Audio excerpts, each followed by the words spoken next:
of this very planet. Once again, we welcome you to another hopefully exciting edition of our usual weekly live question and answer interactive session where we hold discussions, debates, where questions are answered and issues are resolved.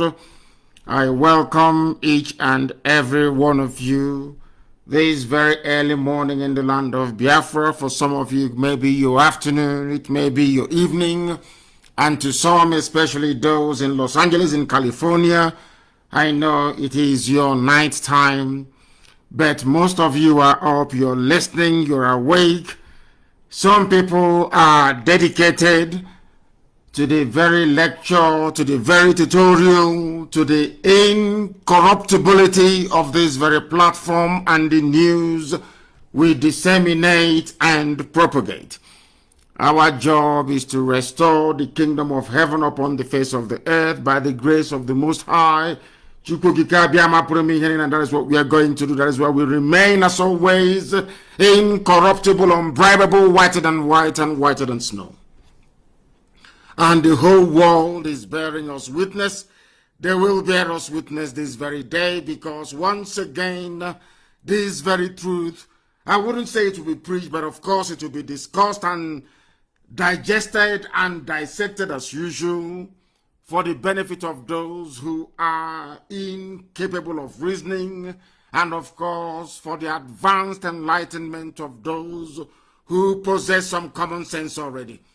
Once again, I welcome each and every one of you. We shall pray very shortly, and then after that, our lines will be open. And anybody who would like to text any message or any question across, you're more than welcome to do so. In fact, that will be our preferred option, our preferred method. I do not want any greeting. I do not wish or want anybody to dwell on the accomplishments that Chukwukika Biam has been able to wrought through us.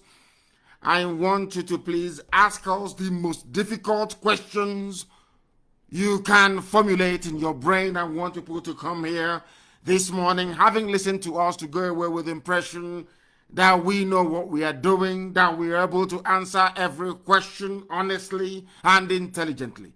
That is what we intend to accomplish this very morning. A lot is happening, and a lot will continue to happen until Biafra is restored. But one thing I can assure our enemies is that we are not going to relent. We are unstoppable. Nothing, and I repeat, absolutely nothing, is going to stop us from restoring Biafra the way we intended to be, or should I say the way that Chukwukika Biama intended.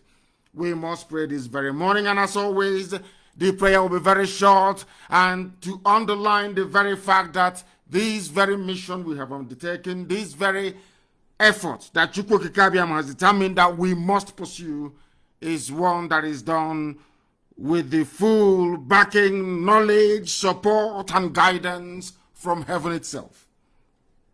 Therefore, we pray a very simple prayer of Yeshua, a prayer that underlines the supremacy of Chukwukika Biama in all things, the centrality of his mercy and his message upon the lives of those that believe in him, as we do here on this very platform. Our Father who art in heaven, hallowed be thy name, thy kingdom come, thy will be done on this very earth as it is in heaven. Give us this day our daily bread. Forgive us our sins as we forgive those who sin against us. Lead us not into temptation, but deliver us from evil. For thine is the kingdom, the power, and the glory, forever and ever, we pray. He say, but we are not going to forgive those who came to Enugu to kill us. We are not going to forgive murderers and terrorists who are in uniform in the land of Biafra, terrorizing and killing, raping and pillaging everywhere in our land. Before I came on air this morning, I was made aware of the tunnel in Lokbuku, the land that Ochizo Kalu gave to his friends, the Janjaweed. That very land, they are digging a very massive tunnel. They are storing their weapons of war They are being supported by the zoo police and the zoo army and every animal who is within that damnable zoological republic. And we are going to stop them. We know what they are doing. Somebody sent it to me as a question, and we are going to stop them. It is, of course, a pledge, and they know how serious we are. It is not everything we publish, not everything that we bring to the notice or attention of the public. But one thing I can assure you is that we are doing all we can to ensure that Biafra land is safe. Without us, they would have overrun Biafra land by now. We are going to go to the first caller this very morning. Very lucky individual indeed. This very caller, if you can hear me, you're trying to reach us via Skype. Your name and where you are, please. This is Radio Biafra. Go ahead. For the last time, the caller, I've just picked your call on Skype. Can you speak to us? Can you hear me? Oh, dear. The caller on Skype, can you hear me, please? Yes, Ohamadike. Good morning, sir. Good morning to you. Please give us your name and where you're calling us from, if you may. Ohamadike, may Chukwu bless you. I'm calling you from New York. From New York. Thank you very much. Please. And what is your name again? My question to What you, is your name again, please? We didn't get that. It has not been easy for us to wake up and listen to you this time of the night. No, you're not. Are you listening to me? Are you important listening to me? business. Oh my goodness, they're not paying attention. I said, give us your name again. We didn't get that very clearly. What is your listening name? to you. My name is Bright Daniel. My name is Bright Daniel Ohamadike. Thank Bright you. Daniel. I'm calling you from New York. From New York. Thank you very much. Thank you. Go ahead. My question to you is this. What plan are you making to curtail the spread of saboteurs? The petit sabot that will go and call police and tell police this person is IPOB member, this person has something in his house. Because it is from this petit sabot that they spread right up to somebody like Dave Umai. Somebody like Obiano, it is from Petit Sabo. And these Petit Sabos has made these people to be so scared because Omahi is scared. If he leaves the seat, the level of Sabo on queue is so many that we have up to 100 Sabo who are willing to take his position. So my question to you is this. What plan do you have to curtail the spread of Sabo? Thank you, sir. Thank you very much for your question. And as I said yesterday, I wrote something on my page on Facebook. Of course, they are restricting it, that we know for sure. And I made it very clear that all those, that the terrorists in uniform that killed us in Enugu, they are receiving the heat right now and they will continue to receive it. And any other stupid zoo formation, including saboteurs, anybody found, I repeat, anybody found to be aiding, supporting, or abating the Fulani Janjaweed terror conquest of our land will be dealt with accordingly. I can assure you, and I will continue to assure you that no single saboteur, those who are residing within Biafra land, those who are outside Biafra land, those who are abroad will escape the judgment and the wrath of our people. I said it before. Instead of one single saboteur to go free, it is better for Biafra not to come. Our vengeance must be upon them. Those who doubt our resolve should ask the terrorists in uniform in the zoo. They will continue to receive it very, very hot. Very, very hot. And if they like, we escalate. As long as they have it in mind to come to terrorize, to kill, to pillage, and to pave the way for Mieti and a terrorist group into our land, they will die. That is an assurance. And including Sabotua. All of them, they know now. Very soon you start to hear that. They will be hanged in public in the villages. Anybody, it doesn't matter who you are, local government chairman, if you are the governor of a state, it doesn't matter if you are the PG of your community. Believe you me, any day, any single day, you go and you invite our enemies to come into our land to terrorize us, we will hang you in the nearest tree closest to your house. As an example for others to learn from. We are not going to spare them. That I can assure you, we are not going to spare them. Thank you very much for that. I have another caller who happens to be on the line. This caller also on Skype. Give us your name and where you're calling from and your question, please. Go ahead. Go ahead. No, I can no longer hear them. I can no longer hear them. I have a caller also on Skype. Can you hear me? Unbelievable. They do not pay attention. They are not listening. But we will continue to educate and to teach them. If you call us, please endeavor to switch off your listening device. Very, very important. The caller on the line, can you hear me? I can hear you. Good morning, sir. Good morning to you. Please, your name and where you're calling from. This is Nwankwo Okechukwu. I'm calling from Abia State. Thank you very much. Land. Yes. You're calling from Aba. This nonsense about Abia State and Enugu State, I don't like it. It irritates me. It's a continuation of the colonial relic of giving people names that are not original, names that couldn't possibly stand 100 years ago. You are from Aba. Thank you very much. Please go ahead. Yes. Mazi, I want to thank you so much for your contributions in making sure that we restore Biafra land. I'm very, very happy, but woe to those who are saboteurs, who are working assiduously to make sure that Biafra will not come. Curse shall be upon them forever and ever. Yes, sir. He said, Mazi, I ask God to continue strengthening you people, those of you who are working to make sure that we are secured, we are restored.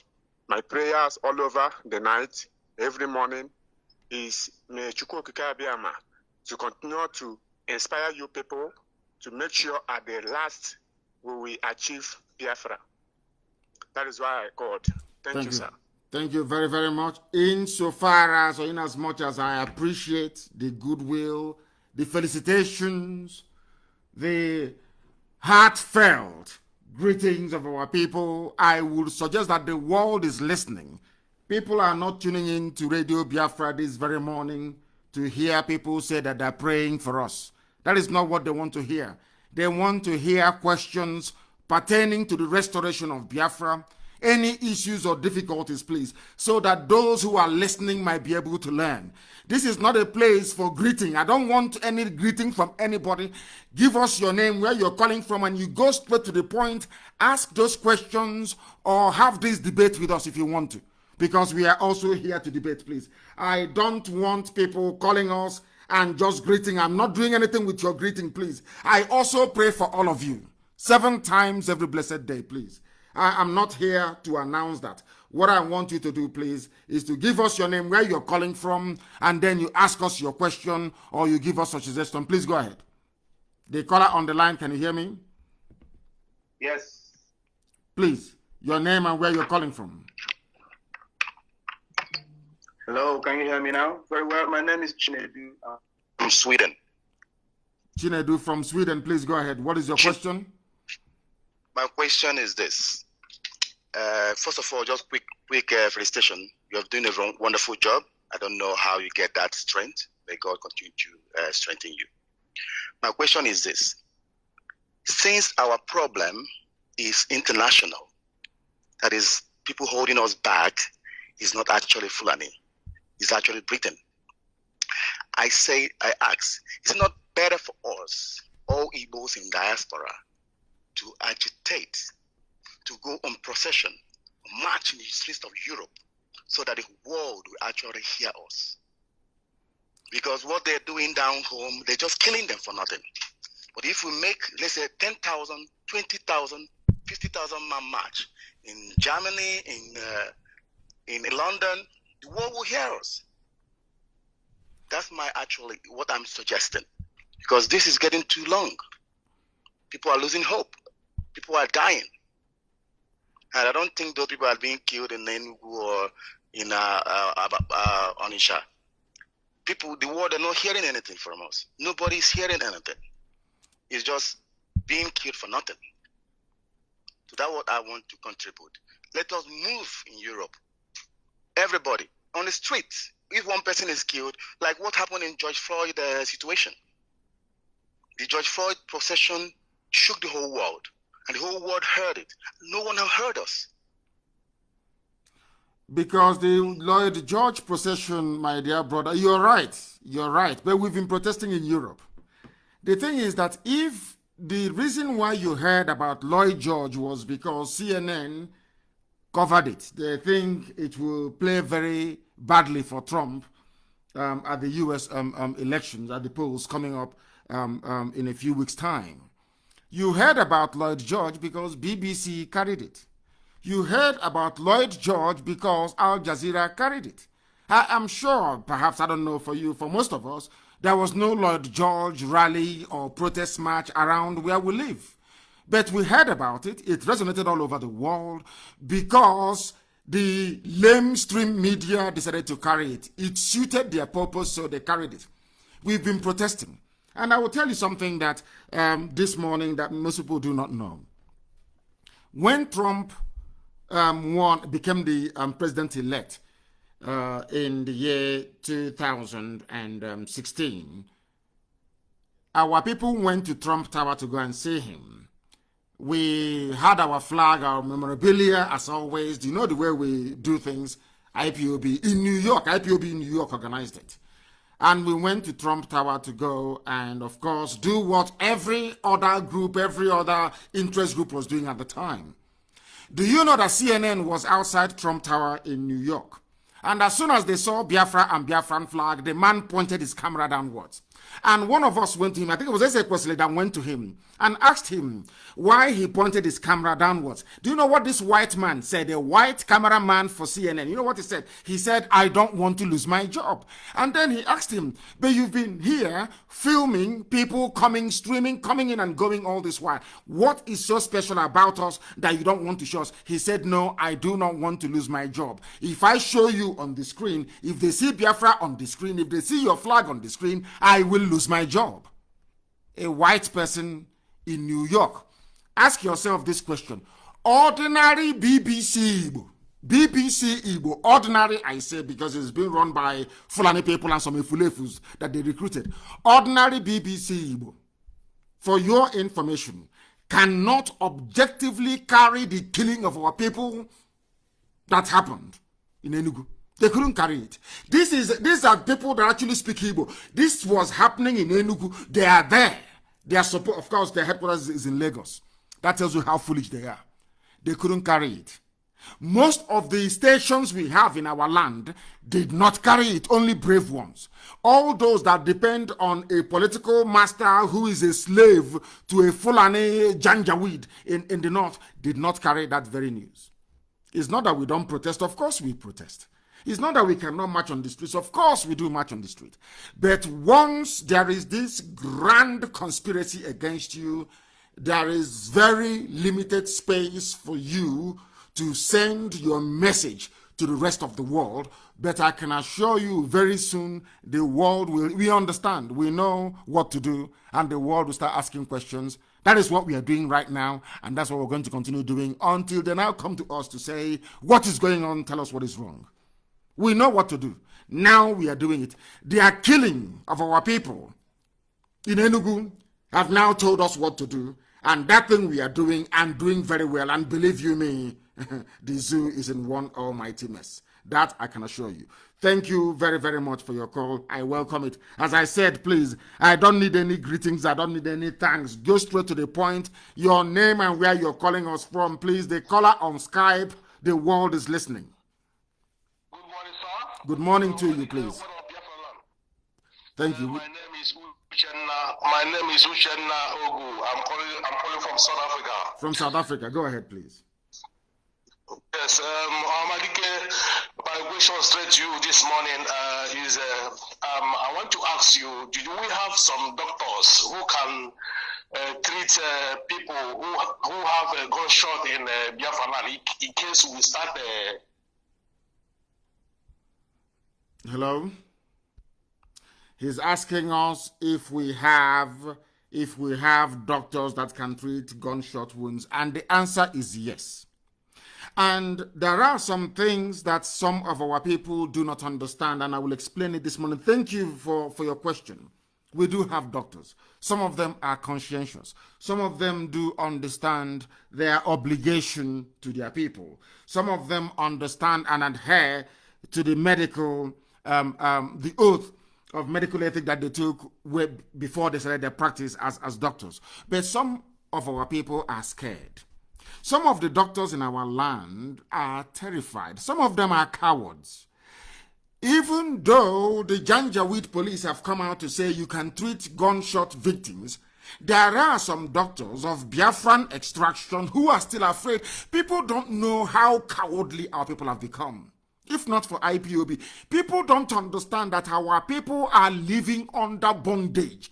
Our people are scared. You go to an office in Abuja and you speak a Biafran language, be it Igbo, Efik, or Ibibio, to somebody, and they will respond to you in English. People don't know the mess we are in. Sometimes we underestimate it, and especially people who are born outside Biafra land. They don't know what being Biafra means. They grew up beside people, Rabiu or Mustafa, beside one Janjaweed. They don't know. All their lives they are being killed. Imagine somebody who trains to be a doctor from the north. Maybe he was raised in Kanu. All his life, there's either might have seen a riot or he's seeing his people killed all around him. No police case, nobody's being held responsible or accountable for it. Nothing is happening. So he grew up or she grew up in fear. The truth of the matter is that Biafrans are growing up in a climate of fear and intimidation. They now have fear as part and parcel of their essence. Once in fact, to the point where they see doing something nice for their people, they will be thinking to themselves, how would a Janjaweed, the Fulani man, see this? Anything that they can fathom in their brain, any conduct of theirs, any behavior of theirs, they see or they construe as being inimical to a Fulani interest, they shy away from it. That is something I need you to understand this very morning and for people to know as well. Our people are growing up in a climate of fear. Parents are raising up their children to become cowards and subservient to the Fulani Janjaweed. That is why a police officer, a Biafran police officer, an Igbo man who is in Lagos as a policeman, even in Enugu, will support the killing of his own people. But that same officer will go out and cannot arrest a Fulani headsman. That tells you that our people from 1970 to the time that IPOB came, our people became, and given the quality, or should I say the lack of the leadership in our land, given what Ohaneze is doing, given what your governors and political leaders, apart from Abaribe. Now you can see that people grew up in a climate of fear. If treating a gunshot victim will annoy a Fulani police officer, let me not do it. These are people in the villages. These are the things that our people don't quite appreciate and understand. People need to come to the realization of the enormity of the work that IPOB has done and will continue to do for our people. We are removing that fear, that morbid fear that we have within us, that anything that will annoy a Fulani man, we shouldn't do it. Even if the Fulani man is not there. Most of the doctors that refuse to treat gunshot victims in Enugu, there was no Fulani police officer around, but they are scared. Because some of us raise our children to become cowards in the zoo. And that is the nonsense we are putting to an end. And we must continue to do so. I have another caller who happens to be on Skype. Give us your name and where you're calling from, please. Good morning. Good morning to you, please. Your name and where you're calling us from, if you may. I am Mazi Nnamdi Kanu from Johannesburg. From Johannesburg as well. The second caller today from South Africa. Please go ahead. There is a question I have here. Ask it.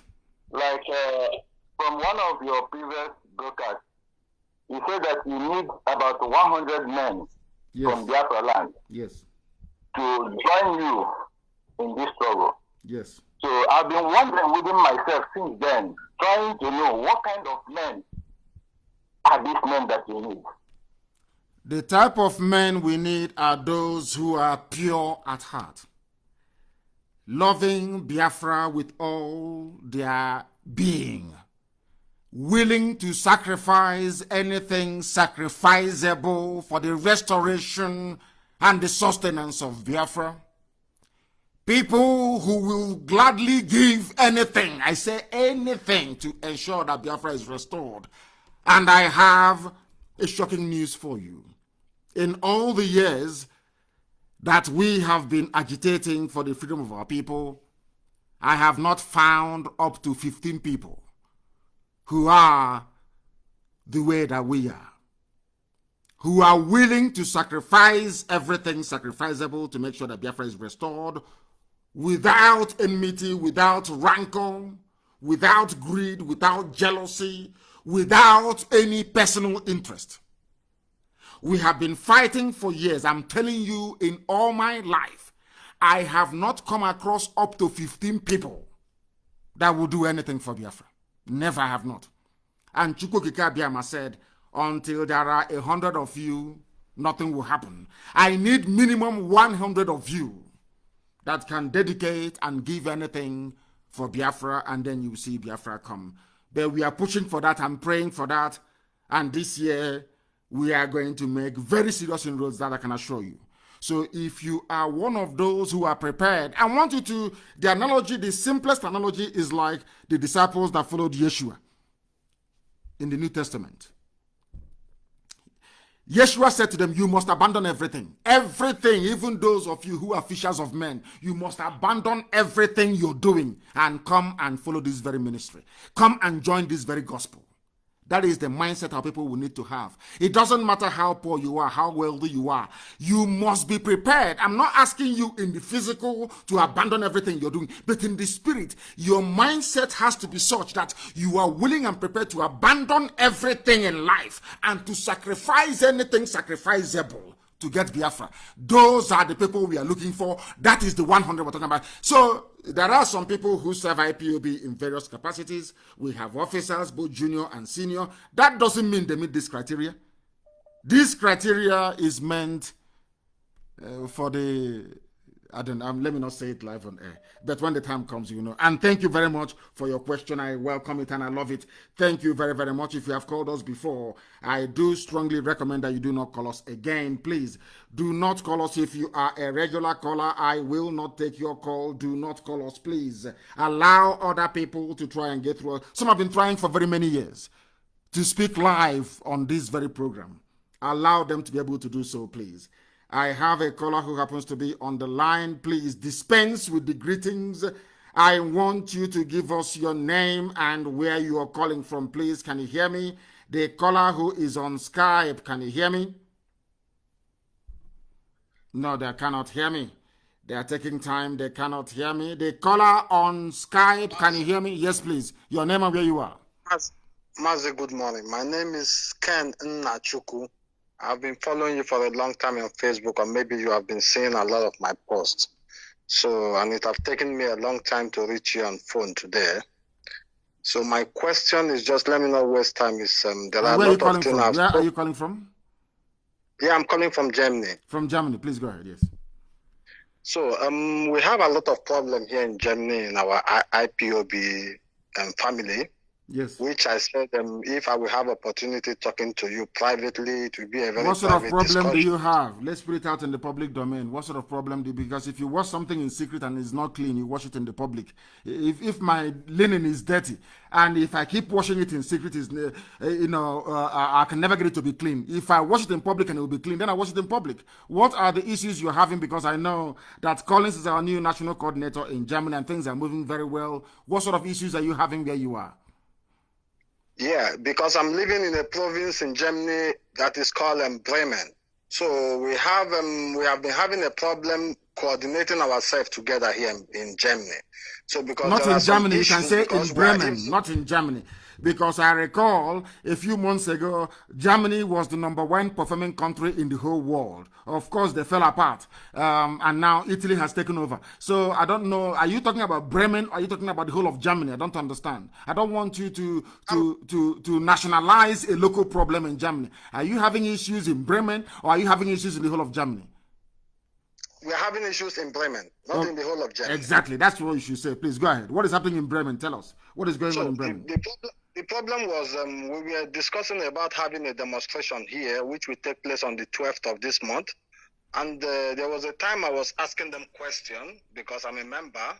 So why is it that when we are having something as a family, but other parts of Germany don't know about what we are doing? This was just my question, which I was asking my coordinator. So, and they were telling me there were a problem in Berlin that they don't want to register Bremen to be among the IPOB family in Germany here. So it was a very critical issue, but I think maybe they resolve it now already. I don't know. We are having a meeting tomorrow too where I will be attending, and I will just find out tomorrow if this issue have been resolved. Because my own idea was, if there is anything we are doing in Germany, every part of Germany have to know about it. Because I was telling my people that, let me just say what I want to add to this very issue is just, I will bring it out in this very occasion now. It's just that we have to start assisting you on our own ways. We don't always have to wait when you say something before we do, because I'm even telling them we can write letters. We can go to different offices, foreign agencies here in Germany to discuss about our problem, to discuss about this very issue, agitation we are agitating for Biafra. But nobody is taking it to this length. We are just about meeting every weekends or Saturdays, discussing issues on how to help people. These are not our problem, discussing issues on how to help people. We have to discuss on how to liberate ourselves from that very contraption they call Nigeria, but not on how to help people who are sick or who are injured or whatsoever.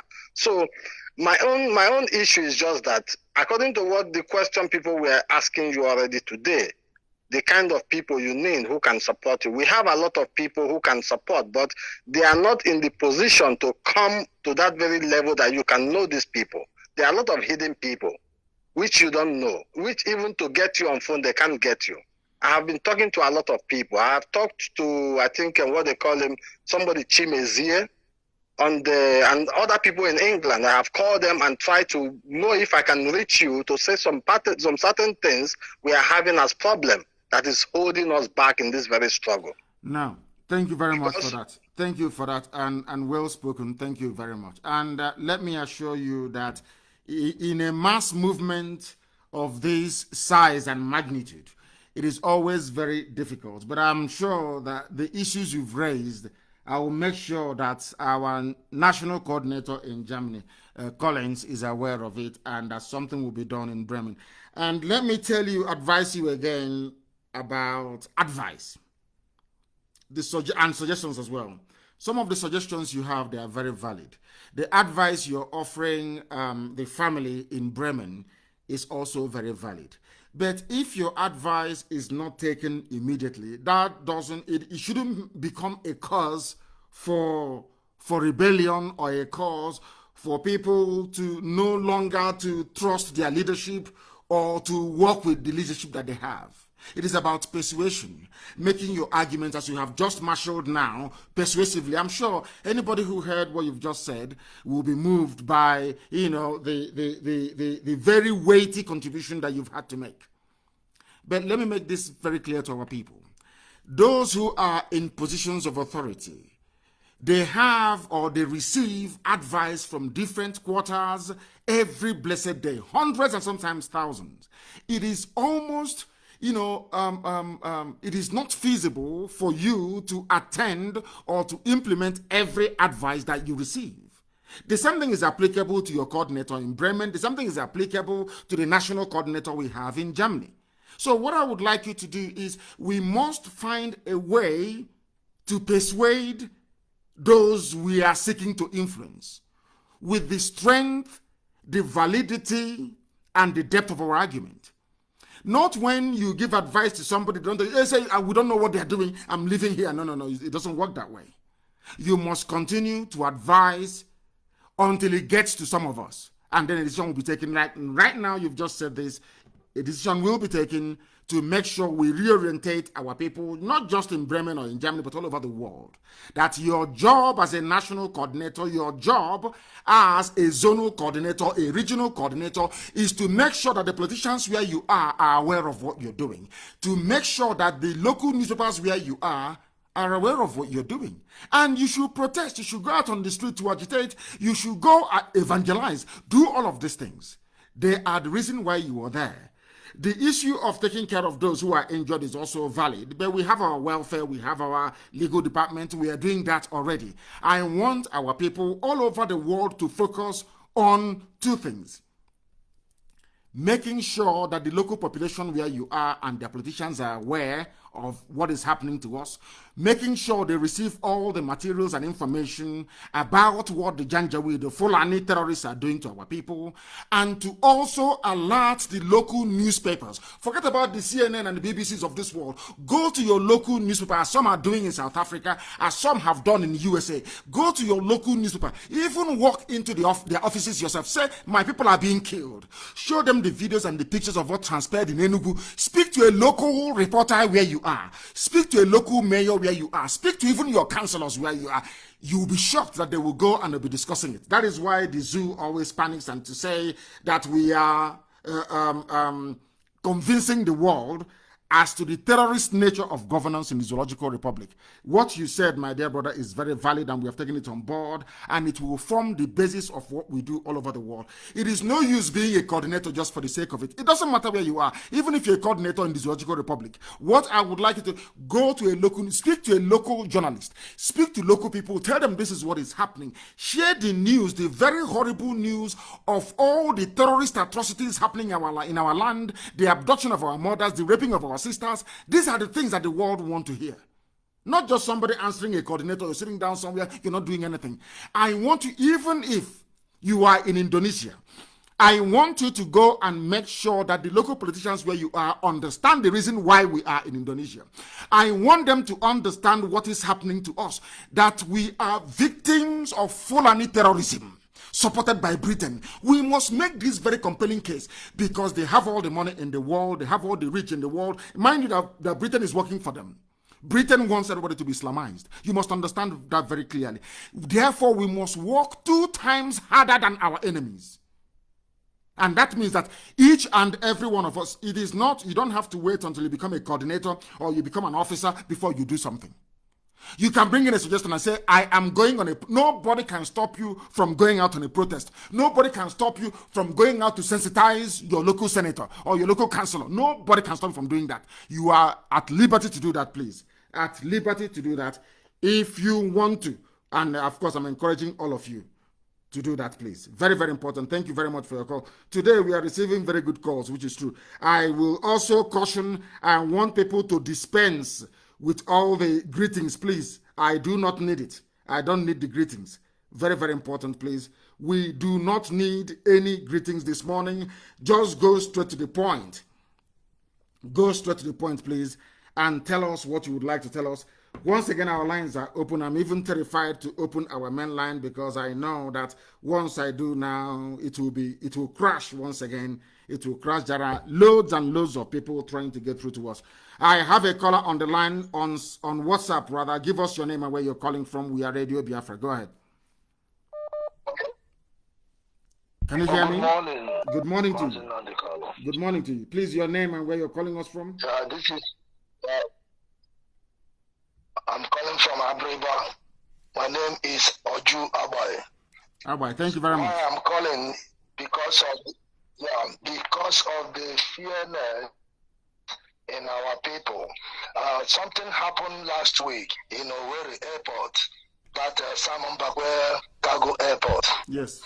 Where the uniform men, they are just 3 boys holding captive like 200 Igbos vehicles online collecting money, because when you knock 10 o'clock, that is their source of money. They start collecting everybody, but they will wait till that road is bombed. The road is not good, nothing is Anybody that pass the other side, they will stop the person. They stop like 200 cars, they start collecting keys. These people have no badge. Do you know that they stopped me too? They stopped some Alhaji, some of us. You know, when they reach to the Alhaji, they ask him to bring the key. The man opened his eyes for them. The guy to obey the order, he can't do anything. You see that the man is a full Hausa, he's a northern man. He didn't collect the key. But all the Igbos were afraid they submit their key. Some of them were wounded, some of them, but when I want to revenge, some of them, no, they start blaming me. They will kill you, so this, I don't know how to deal this madness, because that is the only thing I see holding us. If we can have a mind that any soldier with the uniform, with that name in the gun, we can get him down. Anywhere in this true country, they will start thinking their sense. But we don't have men. We don't have people to back us. That is the problem. How can we do this in the root? I don't know.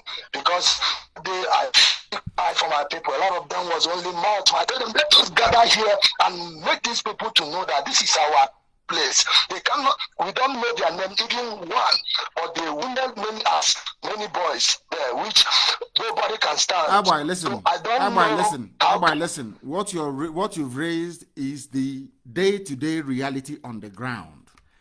That was why during my last broadcast, I said that the present crop of leadership we have in the entire Biafra land is the very worst we've ever had as a people. Listen, people learn and follow their leaders. That IPOB is fearless and formidable today is perhaps because of the grace that Chukwu Kikabiama gave to some of us who are leading this very movement, to be fearless before our enemies. That is why IPOB is fearless. But if you get the likes of Ohaneze and your politicians and they are your leaders, and they have set the stage for fear and submissiveness to Fulani Janja with terror, what do you expect from the people? I am saying the reason why we are in this one is that we have a generation of people that grew up in trepidation, in fear of Fulani terrorism. They see a Fulani soldier and they start to wee in their pants. I'm telling you. They start to panic. They start to... And let me say this. They have those who stopped all the travelers that landed at the airport, Samambako Airport in Owerri. They were held up by Fulani terrorists in uniform. Very soon, there will be no roadblocks in our land. If they mount a roadblocks, we'll destroy it. Very, very soon. Let's finish with them in Enugu first. Then we'll come to that one. All right, very soon, these very janjaweed you see today, you shall see them no more. It is incremental. We are coming very slowly. Because if we run faster than our shadows, the world will blame us. We want them to give us the reason and the excuse to do the things that we are going to do and the things that we are about to do. That the world, this news that you hear that CNN is not carrying, they will carry it by force. I can assure you, they will report Biafra very, very soon. The same way we said to them, we will not pay you when you talk about Biafra. They are doing very soon. You see all the problems we are going through. The world will be forced to discuss it and to know about it. We know what to do, and we are doing that. Those in Enugu can testify. The terrorists in uniform in Enugu can tell you more. I'm not going to tell you anything, but they will use their mouth to tell you what is happening to them.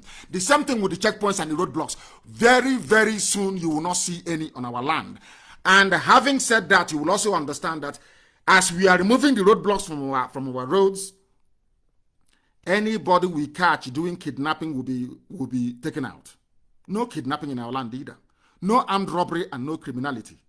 We know that things are very difficult. We know that there are no jobs. People are finding things difficult. That is why we are doing all we can within IPOB to restore Biafra, so people can have jobs, so that we can stop even marrying outsiders and come back and marry our sisters back home. These are the things that we're doing. These are the things we are going to do. In the course of removing the roadblocks and checkpoints in our land, if we catch anybody doing armed robbery, doing kidnapping, or doing sabo work, or being a traitor, you are finished. You are gone.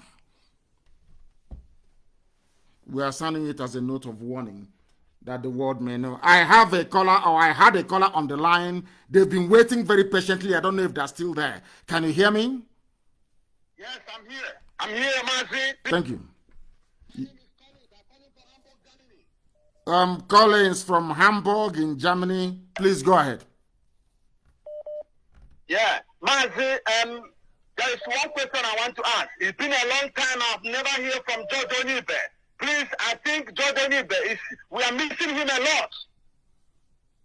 Please tell him to be coming on air. I'm missing him a lot. George Onibe. It's been a long time. I have never heard from him. My name is Collins.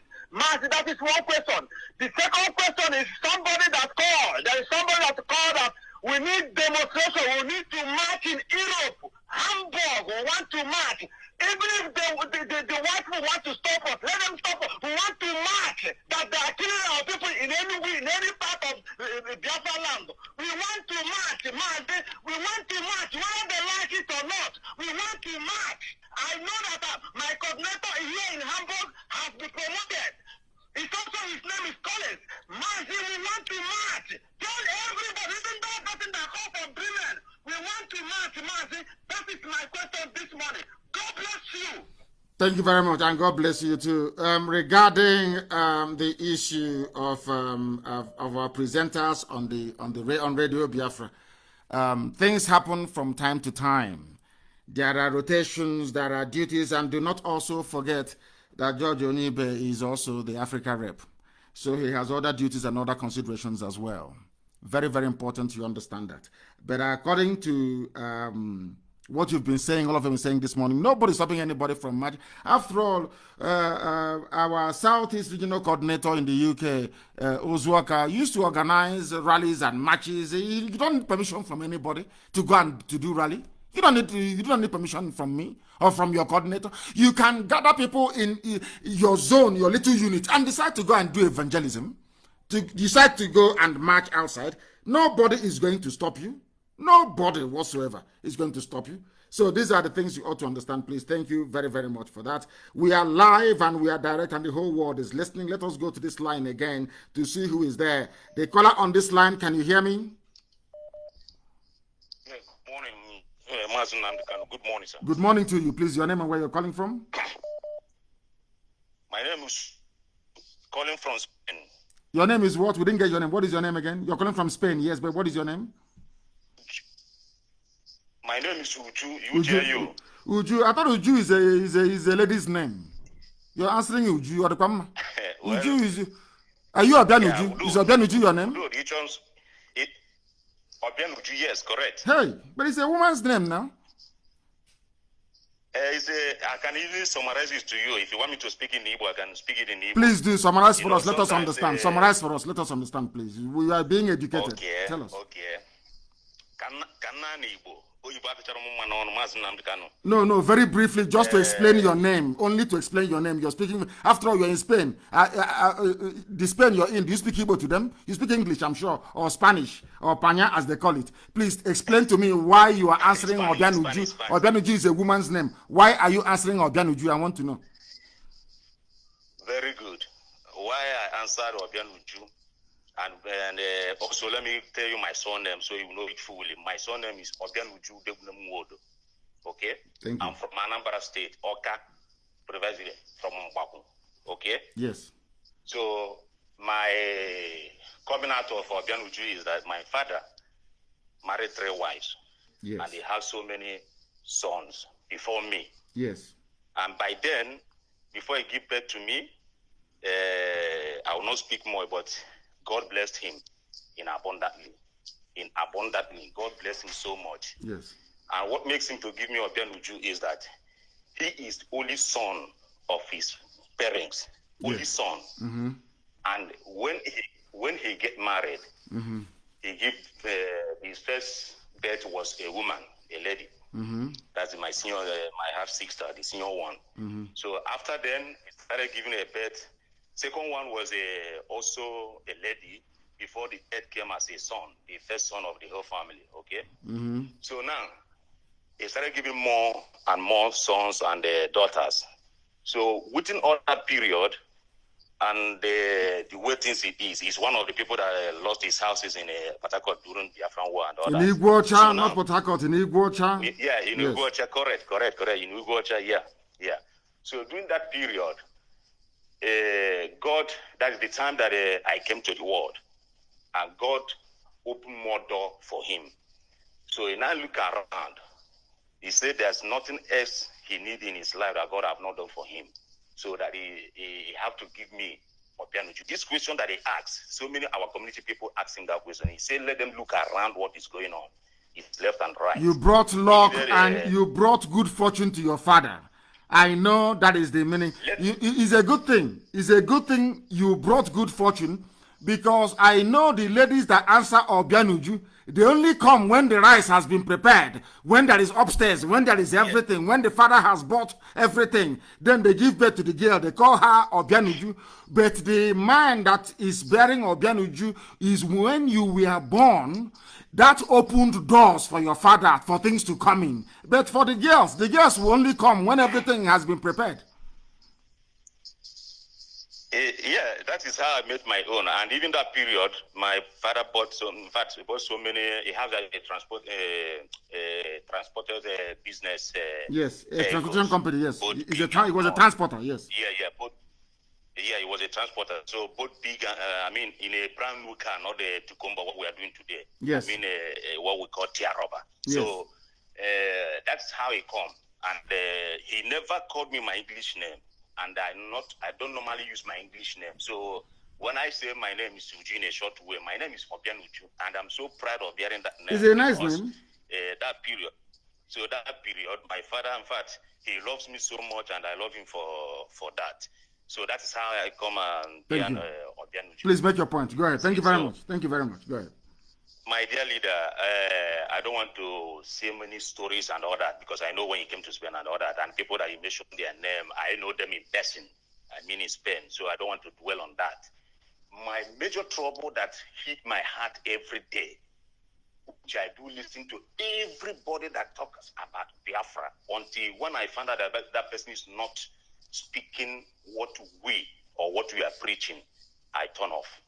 So now, I don't know if it's okay saying it in public or not, but many people have touched it, and you are preaching it even this morning when you talk about politicians. My major trouble, and what I want to ask you if it's possible, because those who can do it is where those people base. My question or my suggestion is that since we all know that these politicians back home are one of our problems, my dear, I do hear how many our people say we are prepared. That is, those who are in diaspora, those who are in the Western world, the volunteers and all that, they can go back, which I'm among them. But there's what I want to ask you, if it's possible to implement, so we can start it here. So they will now see that this thing is not a matter of calling and talking. We can now start doing it.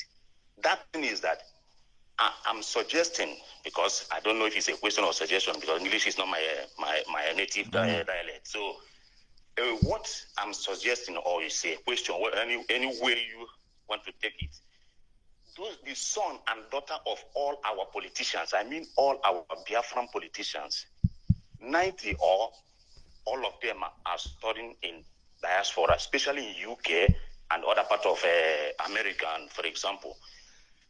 Is it possible that the member, those who say that they are called IPOB, that they are ready, is it possible that we, that in diaspora, especially those where they are studying, because if I'm not mistaken, I listened to one guy called Onyeka from Enugu doing a program. He said, if I'm not mistaken, I'm starting to be correct.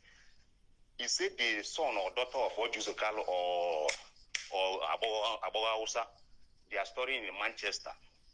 Then where I'm going is that, is it possible that we can go and pick them and use them as that sacrifice, that they are using our people back home as a sacrifice? So when they see that they're hitting their son or daughters in Europe, in the Western world, by then, them being back home there, they will wake up and they will facing the people of the other IPOB member back home on ground there. So let us start slaughtering their own daughter and son that they use that evil money to sponsor in Western world to study.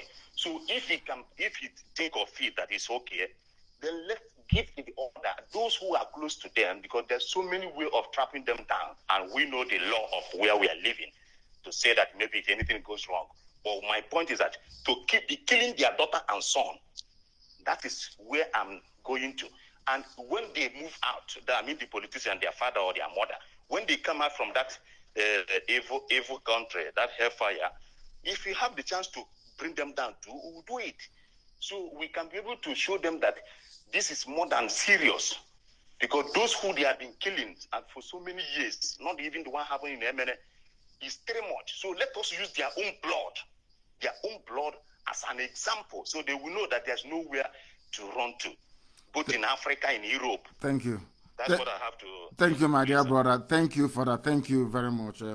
Obianuju, if I can say that. Thank you very much. Thank you very much for your contribution. The thing is this, and I want our people to understand this very, very clearly. We are not like the zoo. We are not going to go after people who are innocent. Some of them may not support what their criminal parents are doing. And in this new Biafra we are building, everybody is answerable for his or her actions. These people that we are talking about may turn out to be the engineers and the scientists we need tomorrow in Biafra land. The history of their parents would not becloud our sense of judgment to the extent where we now either exclude them or remove them from the scheme of affairs. No. Any politician who is found guilty will be held accountable for his or her actions. The children are innocent and they shall remain so. So also are their parents. We are only concerned about those who would come out to say that they are going to sabotage what we are doing. Those people, they are fair game. I'm sure that even despite coronavirus, most of them will not be attending New Yam Festival in the coming years to come, of course. Anyway, before then, there will be Biafra. So thank you very much for that, Benuji. You raised a very important. People are very upset. People are very, very angry.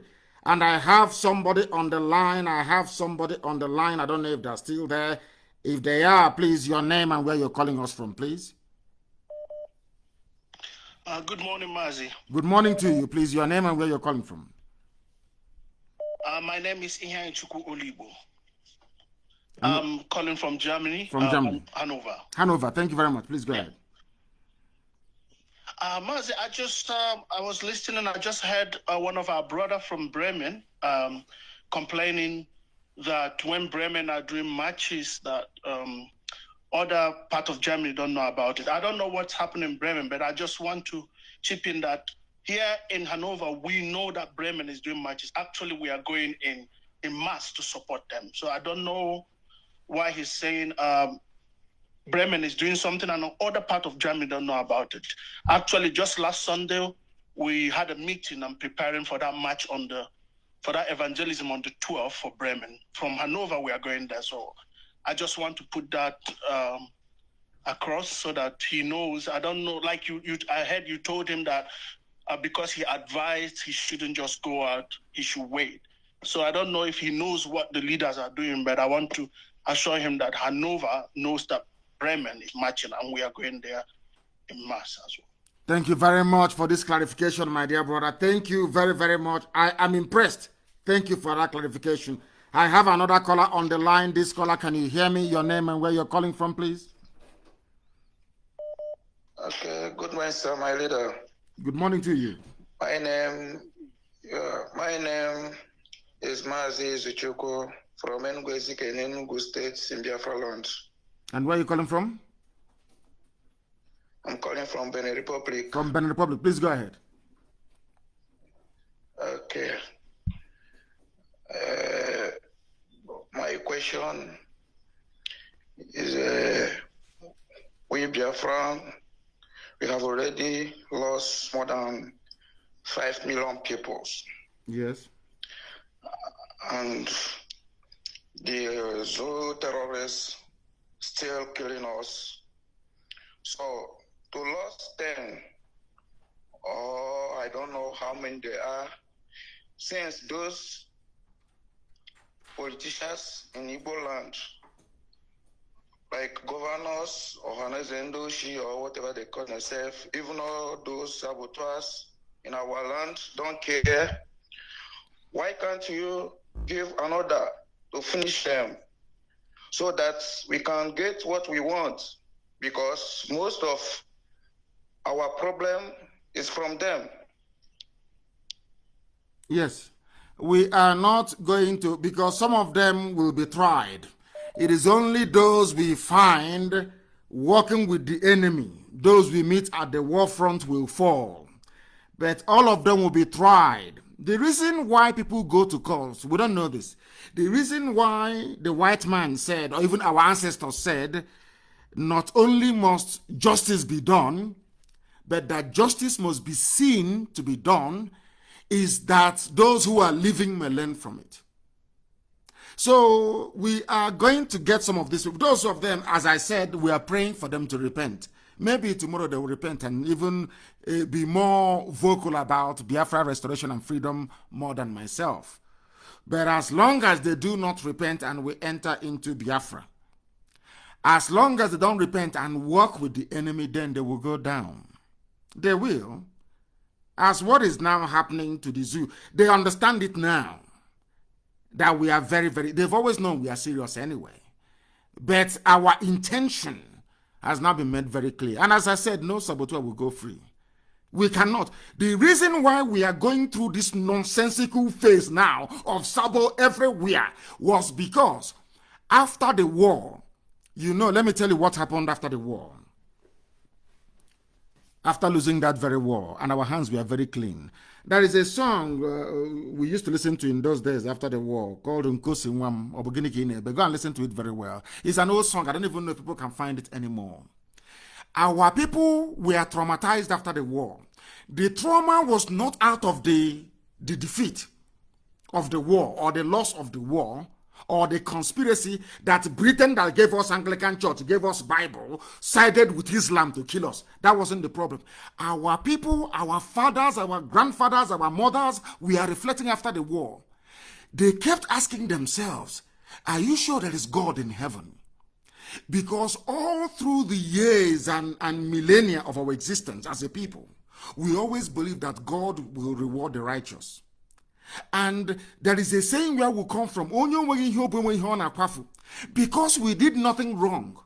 Let me tell you how our people reason. Because we did nothing wrong before God and before man, and we suffered such a loss, such a genocidal, that the trauma was so much, our people started asking God, but we have done nothing wrong. What did we do?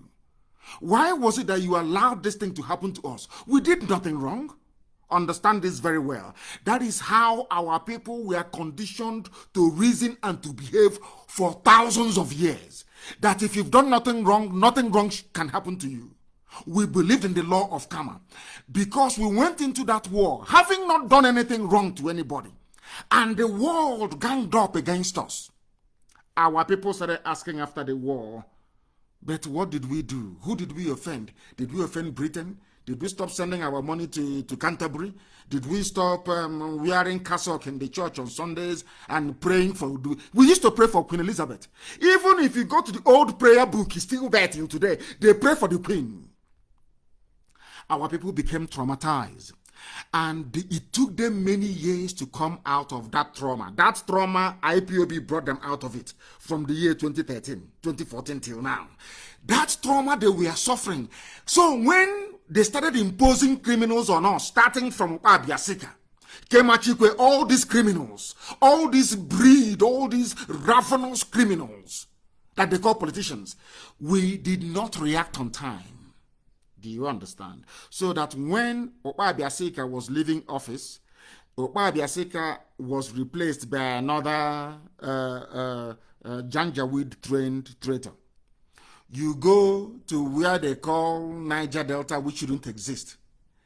We are so traumatized that when they were cutting off Igbo villages and putting them in Cross River, putting them in Benue Plateau, we never said anything. Out of that fear, that trauma, we are still suffering till, some of them are still suffering to this very day. Out of that trauma, Ebema you see in Imo State was cut into three. There is one Ebema in Delta, one Ebema in Rivers, and another Ebema in Imo. The Ebema in Delta, the Ebema in Imo are called Niger Delta. But the same family, the same people. Due to the trauma of the war, even when Ohanese was founded in 1976, they became paralyzed with fear because they can't understand. When you're beating a child and that child is crying, your next door neighbor will come at least ask you, please stop beating that child. That child hasn't done anything, too horrible to you. When Britain organized the genocidal, the wipeout of our race, the whole world was watching. And when you are a people that are so old and so ancient that your decision making is informed by your value system. Our value system is that if you've done nothing wrong should happen to you. We did nothing wrong. And the same Britain that came and gave us English names, gave us churches and all this rubbish, presided over our slaughter. Our people spent decades being traumatized. That was when fear grew in us. We now became a repository of fear of Fulani Janjaweedism. That fear carried on into the NBA. That is why if you stop El Rufai from speaking at NBA, they can form their own group. But Onogen was removed and nothing happened. And you go back to Iguacha, you go back to Ogoni, you go back to Izon. Those of them who were at the front line of treachery during the war, they are their leaders today. Like Edwin Clark. Edwin Clark is an old man. I won't insult him. But he was evil. Edwin Clark, you're looking at now, leading Pandef, was at the forefront. He was a frontline saboteur. That is why from that part of the world, you see a conveyor belt of sabo coming out all the time. Because those who are in the positions of power and leadership were once rewarded traitors who made good money from their treachery. Now, do you understand how it works? We became cowards. They now started giving us leaders who are cowards, leaders who are afraid. And because our leaders are afraid, can you imagine? Your sons and daughters are being slaughtered. And you are a political leader, you say nothing. Now imagine what somebody in Sokoto is going through. Being harassed by a Fulani Janjaweed, they will have no mouth to talk. When a Fulani police commissioner is killing you, maybe in Plateau State, maybe in Nasarawa, they will say, after all, your leaders cannot talk. I can kill you all I like. They cannot speak. Now, do you understand it? That is what is happening. I have a caller on the line. You have been waiting very patiently. Please give us your name and where you are, please. The caller on the line, can you hear me? Can you hear me? No, they cannot hear me. They are incapable of hearing what I'm saying. I do hope they come back and participate. I have another caller who happens to be on Skype on the other line. Give us your name and where you are, please. The caller on WhatsApp, your name and where you are, please. My director, good morning. Good morning to you. And raise your voice for me, please. Your name and where you're calling from, and your question, please. Yes, my director, good morning. My name is Abid. Hello, can you hear me? Of course, go ahead. Okay, good morning. Please, I want to appreciate what you are doing. I just have a question to ask, although it sounds funny. Your name and where you're calling from, first of all, please. Okay, I'm calling from Belgium. And your name? Thank you. Go ahead. Yeah, my question is based on these saboteurs. You know, I found out that about 4 of them or 5 of them are mentally ill. So how are we going to do them? Are we going to also treat them like others, or they will have a special treatment, sir? Those like Joey Boko we know are mentally deranged. They will go to a mental home. We have hospitals for mental patients. People like Joey Boko that was talking about our marginalization before and went as far as saying that we will even carry guns if need be. And then went back and became commissioner for Gota in Lagos State. You know, people like that we know have certified mental problem. Then they will go to psychiatric homes. We will put them in hospitals because you cannot try them and kill them for the simple reason that they're not with their faculties. Their brain is not correct. So people like that will be in a mental home. That's what we're going to do. Those who we find not to be well will be in mental homes. Then those that we know are normal. They knew what they were doing. the Aboga Wosas of this world, then they will be tried and they will be hanged in public. They will be tried and they will be hanged in public. I have another caller who happens to be on the line. I don't know if that caller can hear me, please. The caller on the line, your name and where you are, please. This is Radio Biafra. I have taken your call, your name and where you are, if you can hear me. No. I can hear you, Mazi Nnamdi Kanu, my leader, Awaka Buchongwa, Mazo Bilo from Mozambique. Mozambique, thank you very much. Please go ahead. Here. The world is listening. We know your name, Obilo from Mozambique. Now ask your question, please. Go ahead. Yeah, my question is like this. My leader, these our people are working for Nigeria government, like military and police and other things. Mazi Nnamdi Kanu, these are our people now. Are we going to these people to work there? No, if you can work for them all you like, but if you join them to come on a patrol to kill our people, then you die there with them. If you can be in the army all you like, they're killing them anyway. They killed 20 of them today. As I told you, that they will ambush them and they will kill them. They will take them to the north. They will set up ambush. I said this thing only about five or 6 days ago. I said it. That I have the video now of them taking our people who are serving in the army to the north. And I said it 5 days ago that they will kill them. And has it not happened this morning? Go and check. They've killed 20 of them this morning. That is conservatively speaking. 20 are dead. You stay in the zoo army, you will die there. You join them to come and do any raid in our land, you will kill you, you will die there. Take up all hawk. I don't know what is wrong with them. They don't listen. As I said, is this culture after the war of fear, this very culture of trepidation, this culture of a leadership run by charlatans. That's what it's given birth to. In anywhere else in the world, it's just like saying to, anyway, I wouldn't give examples before. It's just like saying that an Irishman should serve in the British Army and occupy Northern Ireland. That doesn't make any sense. They must understand what they are doing. They must understand it. And thank you very much for your call. Your point is well noted. The caller on the line, can you hear me? Your name and where you're calling from, please? I have another. Go ahead. Another question? Yes, sir. Yes, sir. Go ahead then. Very quickly, please. Go ahead. Very, very quickly. Go ahead. Yeah. Another question that I want to ask, because some of our people say that they don't want to join IPOB here in Mozambique, but they want to support. Are we going to welcome them?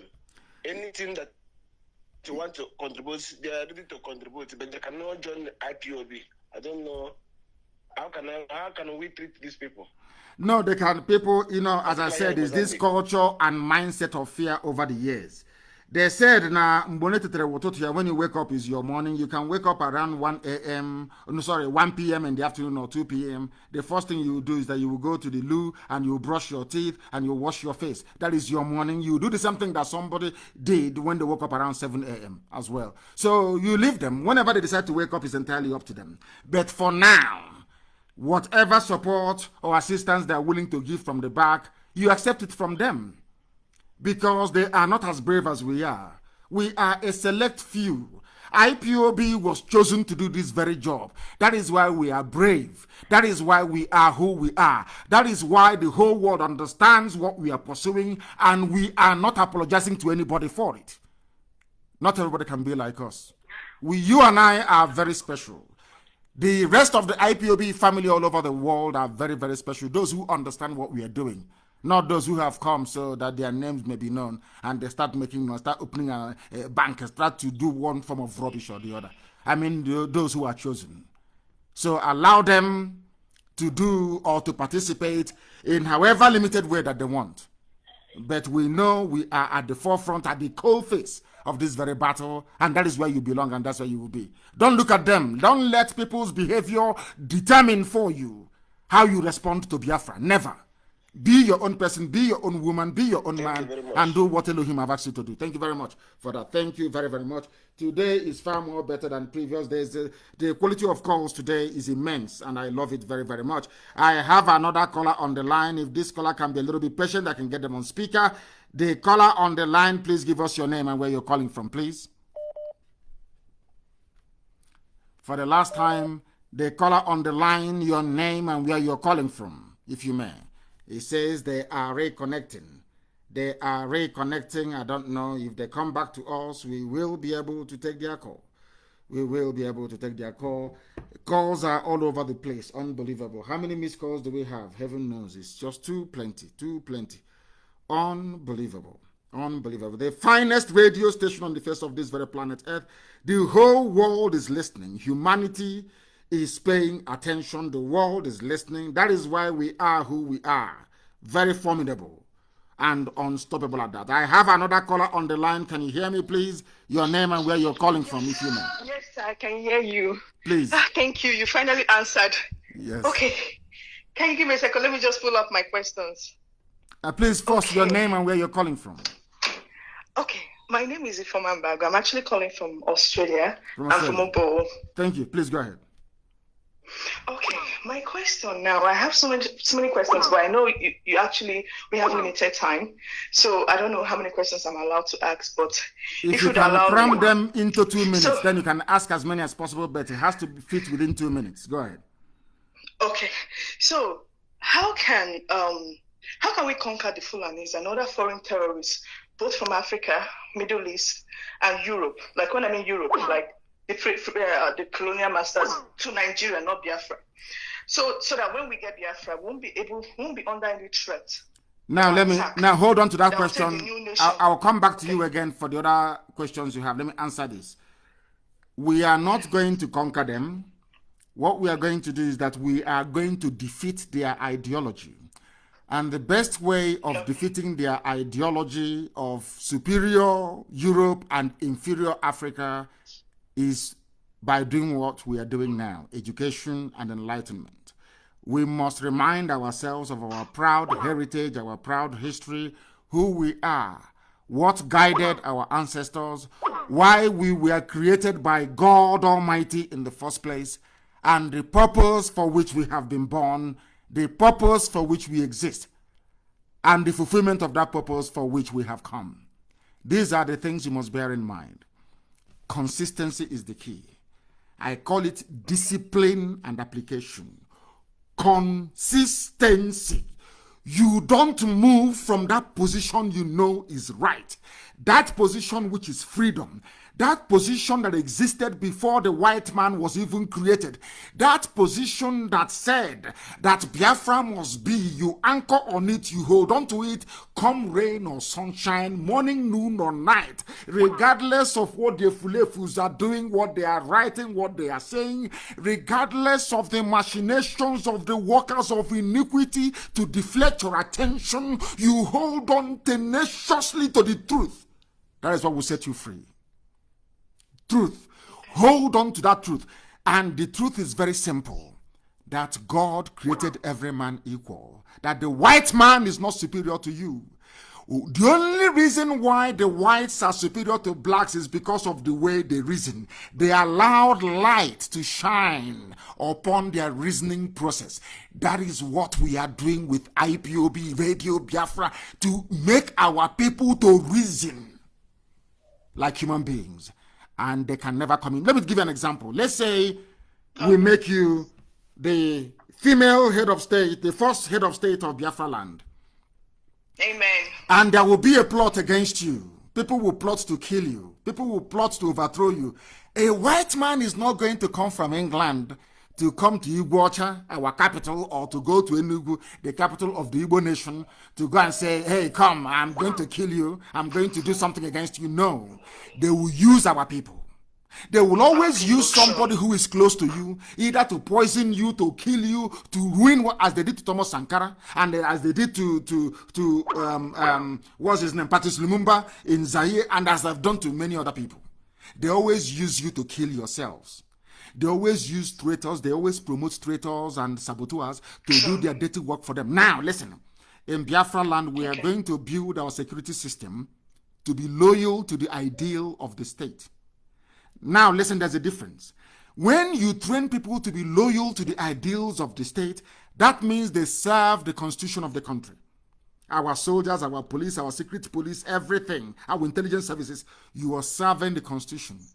And the Constitution says that whoever is elected will be in power for 4 years. The only way you can remove them is through the National Assembly if they have committed high crimes and misdemeanors. And this woman hasn't done anything wrong. Now listen, it is the job of the army, the police, the Secret Service, and everybody else to protect you, regardless of their interest, to protect you to be in power until you finish the work you're doing for your people. Now that is the difference between a civilized nation in Africa and a very backward one. Because let me tell you what usually happens. Let's say you are our president and they go to your deputy or they go to the foreign minister and they promise them a house in Paris or maybe a flat in London. They say, we'll give you a mansion in Dubai. Go to your land, plot a coup to disrupt what is happening in your land. And you agree. And let me give you an example, like Nzogu did. Nzogu was very foolish and very naive. I say it live on air. Nzogu is a revolutionary, but he was very naive. He didn't know that the British were using him. The reason why Britain instigated Nzogu and co to carry out a coup and install, as they are promising them now presidency, to install Awolowo as the president, was to stop the phenomenal economic growth of the East under Dr. Michael Okpara. But they didn't see it coming.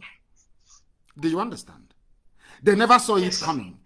Nzogu and co never knew that the reason why Britain instigated them to carry out a coup, knowing fully well Fulani reaction, was to stop the economic growth of the East. Because as I said earlier, Dr. Michael Okpara had the fastest growing economy in the whole world. 51% every year. In the whole world, the fastest growing economy on the face of the earth was in Biafra land.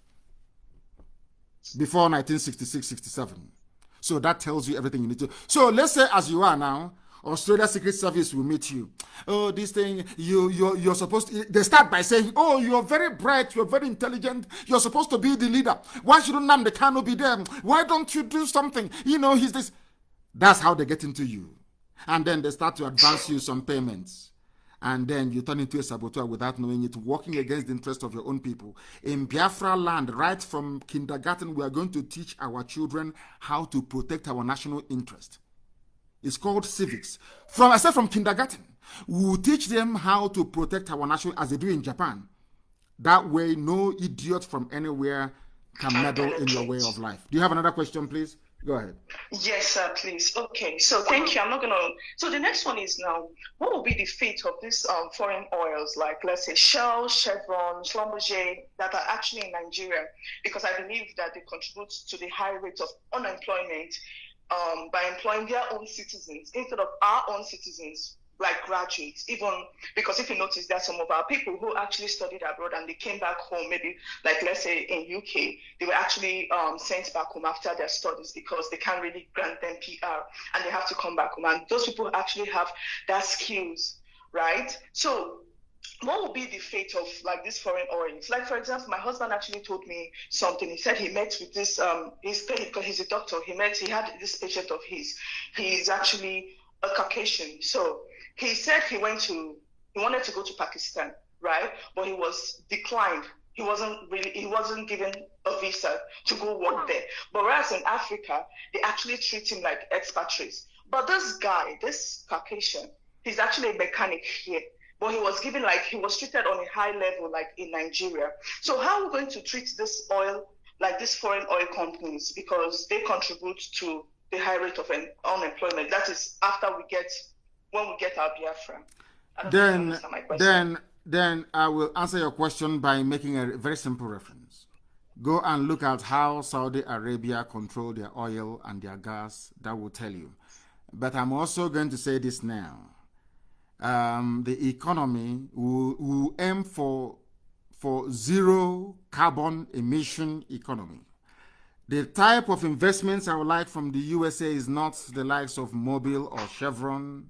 As powerful as they think they are, I'll prefer people like Tesla, cars that run with solar energy. The same thing that Saudi Arabia is doing, because I watched a clip where they said, despite being the largest oil producer in the world, that they're looking to the future. The future is no longer about oil. There will be no oil in the future anymore. Even if there are to be oil in the future, I don't believe that Biafran economy will be based on the export of oil and gas.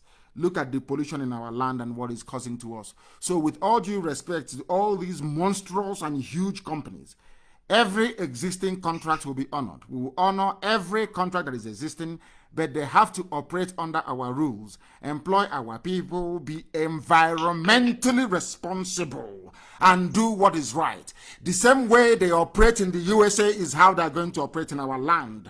Any quack, any idiot they are sending to us who may be an ordinary mechanic but will want to be regarded as an engineer back in our land, that will not happen. And if there is any job a Biafran can do, a Biafran will do it. There will be no foreign expatriate in that very position. It's as simple as that. God gave them brain. God also gave us brain. If we develop our brain and think properly, then we should be able to do everything that they're doing. That is why they do not want Biafra. They understand our pedigree. They understand how resolute. They know how intelligent. They know how determined. They know how resourceful we are. That is why they're going up against us. And they know that in Biafra it will be different. Thank you, my dear sister. Thank you very much. Sorry, before you let me go, sir, please, yes. Just one last question, please. Please, I'm just going to summarize it, please. Go ahead. Okay, if now let's say the government now, the Nigerian government are ready to break up, like ready to grant Biafra requests, right? What about this Ifulifus, like our governors from Southeast? What about if they now, like you said in your last broadcast, like they were ready, there was a time they were ready to grant us what we needed, right? But it was our governors, like governors from Southeast, who actually refused and tagged IPOP as a terrorist, right? So what will happen? How will they be able to handle this saboteurs, just to avoid the mistake of what happened during the 1960s, during the Civil War? I don't know if you understand what I mean. Like, I do. Those of them the one who actually delayed it. They are criminals. Those of them that will survive it will be tried and jailed in Biafra land. As I said earlier, those like Joey Boko will be put in a psychiatric hospital because you can see that he's not well. There's a difference between a traitor who knows what he's doing and one who's, should I say, who's a psychiatric case, who has an imbalance in the brain. So if somebody is doing sabo job because they're not well mentally, you can maybe forgive them, put them in a mental home. But anybody who consciously rose up to, should I say, undermine what we are doing will be tried, jailed, and of course is high treason and will be hanged for it in public, for that matter. They will not go free. That I can assure you. I said it before.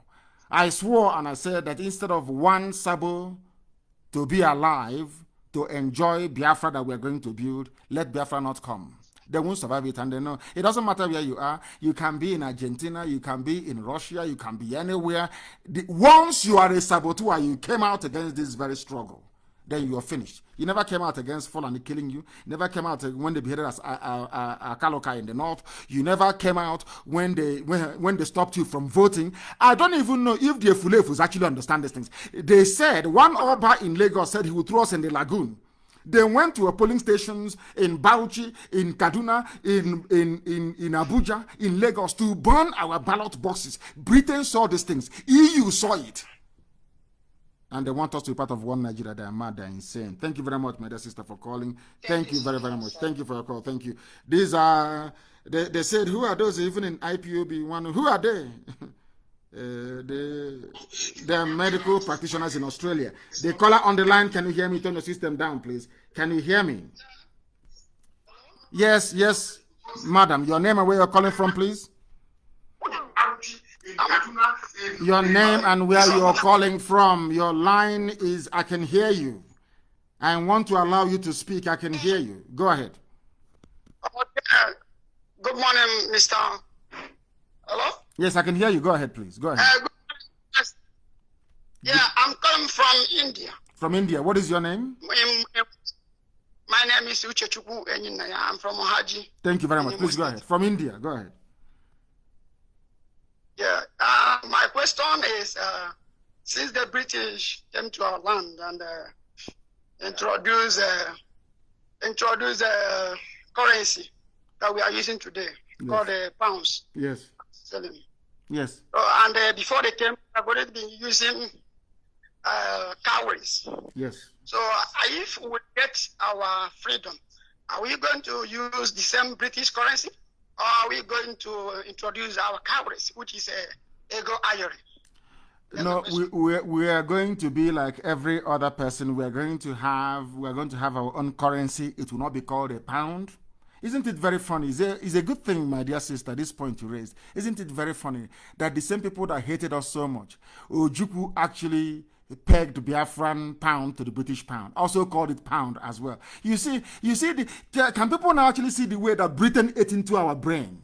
That even when they are killing us, we are still using their currency, pound. Unbelievable. That is to show the type of people we are. We are open-minded. Why Britain hates us is their business. Why Britain despises us is entirely up to them. I don't know. Now, to answer your question, we are going to go back to having our own currency. It won't be called pound.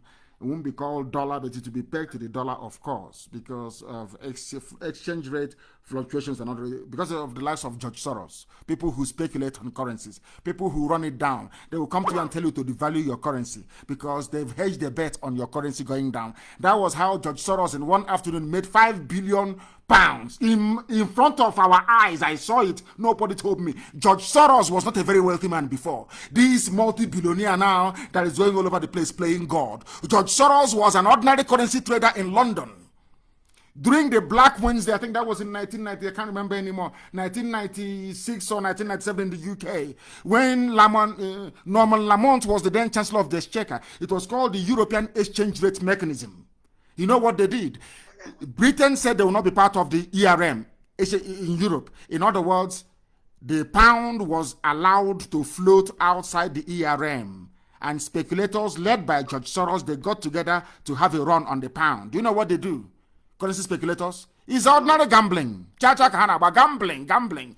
George Soros put a lot of billions. He bet that this pound will be pushed out of the ERM. They told all their friends all over the world. They had a run on the pound. Everybody started to sell their pounds. That even if not for the intervention of Queen Elizabeth, who held a dinner with the Sultan of Brunei, the Sultan of Brunei wanted to pull out his investments in pound and put it in dollars.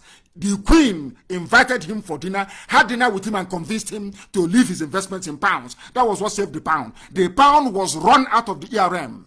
And because George Soros bet money on it, he was paid £5 billion as a result.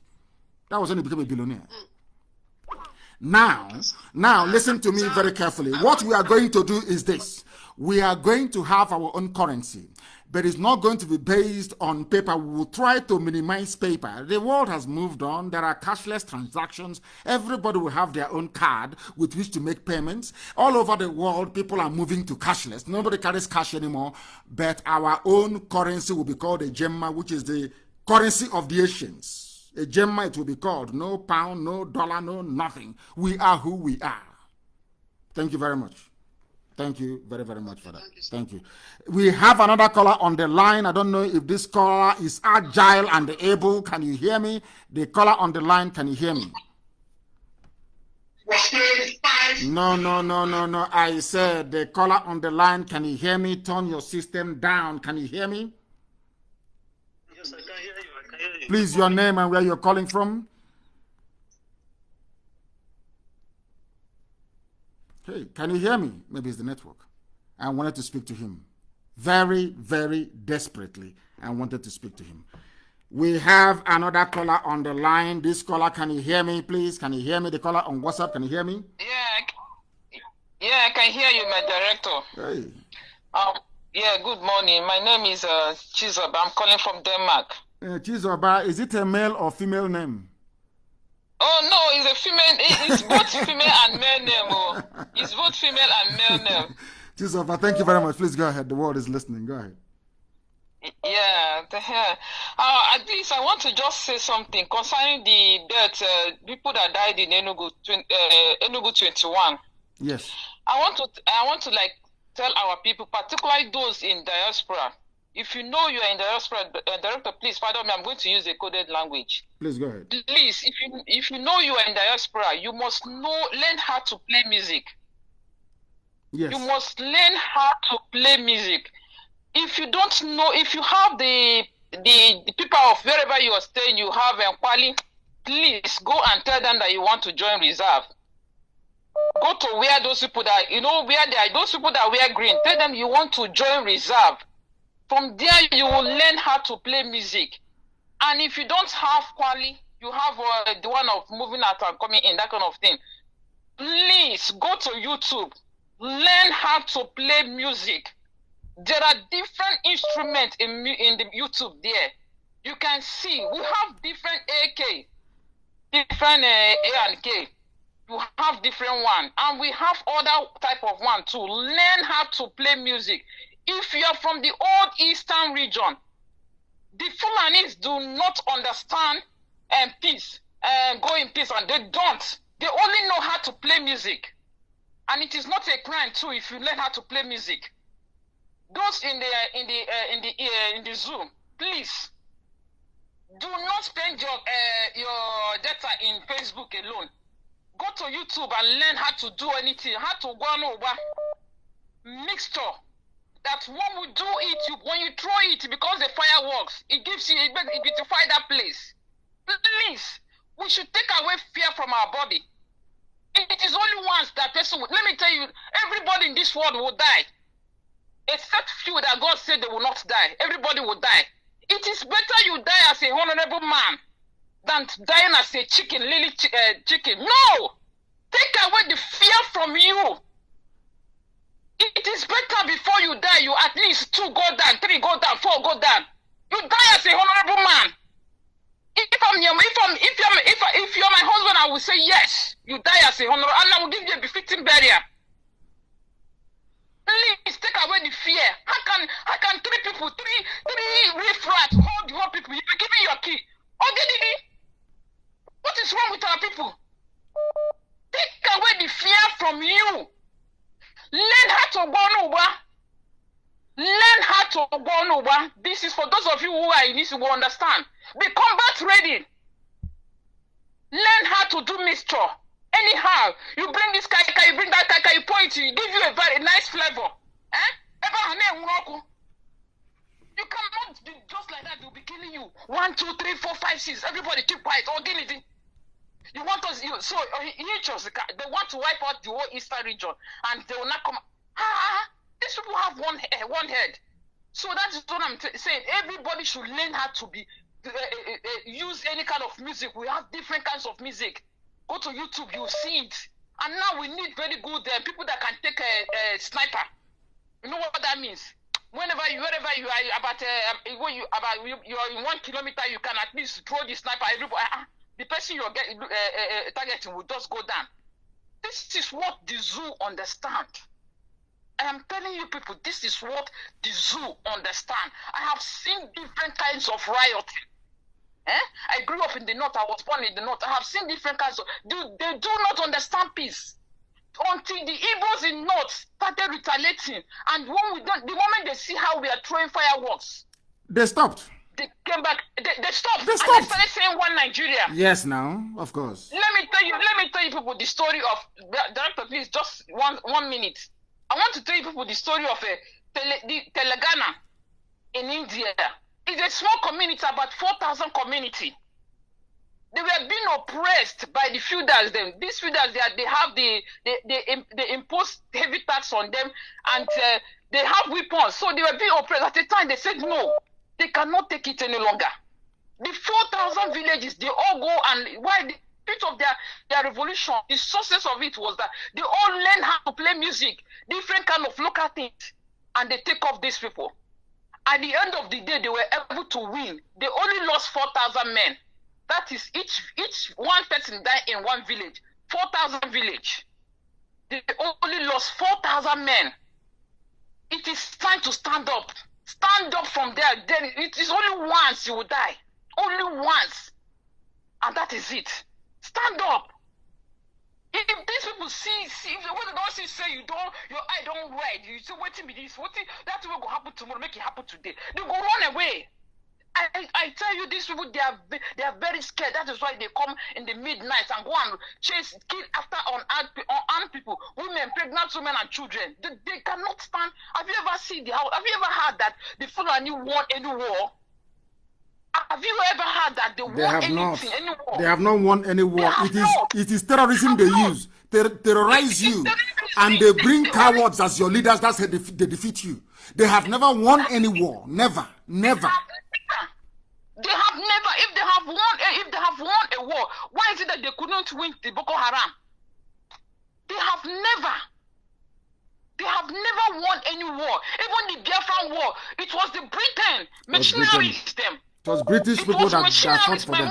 My mother told me this. My father was a veteran. My father, before he died, Oginidi, he's the only son. No, he has not even gotten. He was not married. So even then, his mother was holding him. He said no, and he went to the war and he fought. He got injured. Then he came back. He went to the war and fought. Take away fears, Biafrans. Take away fears. You people were not born as a coward. Biafrans, we are not born as a coward. That is why every seven after when you were born after 7 days, you are circumcised with knife, pierced through your with knife. With knife. We have seen it. We have seen it. Bring that fear take away that fear from me and bring that bravery into your heart. Do not be in the they are nothing. I blame Ohanes and the stupid idiots that call these animals their leaders. They are the ones I'm blaming. And I went to court inside Abuja. I said to Buhari when he was alive, he's a madman inside his court. I said to Buhari, you're a madman. You cannot jail me inside his court.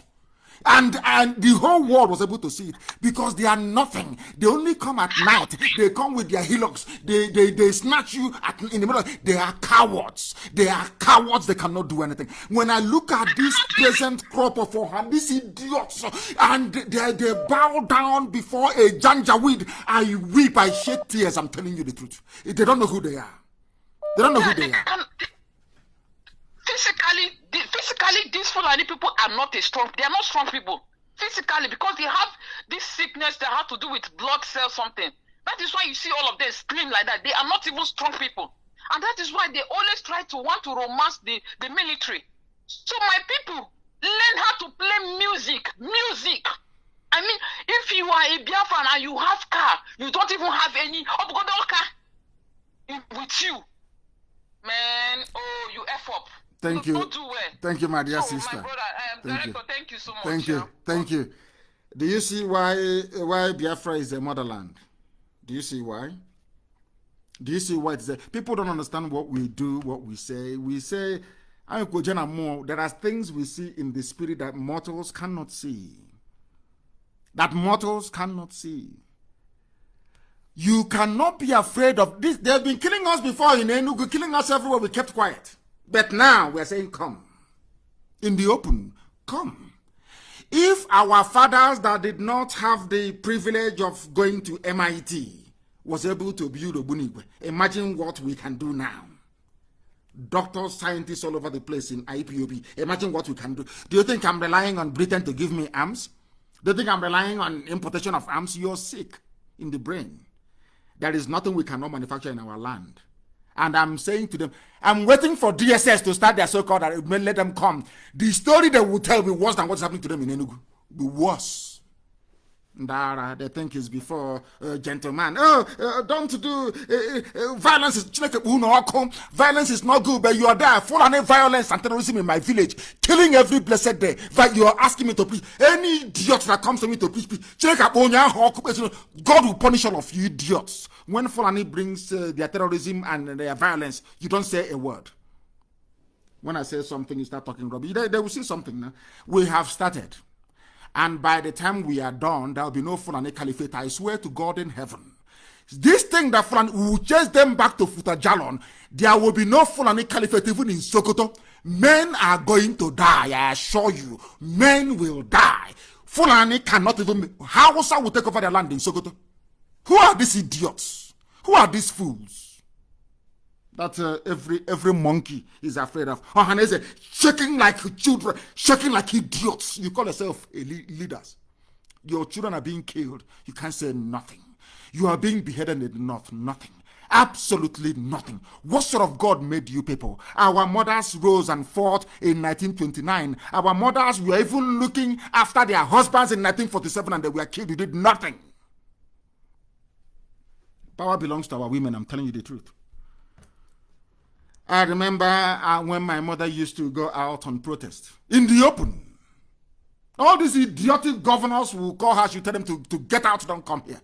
I remember when Osakali came to my house with his entourage. My mother said, I don't want any army or police here in my compound with their guns. Then chase all of them away from my compound. Mad people everywhere. They don't know who we are. They think we're going back. I love it. When we started, they say, oh, they are miscreants. They are touts. They want money. Give them money and they will go away.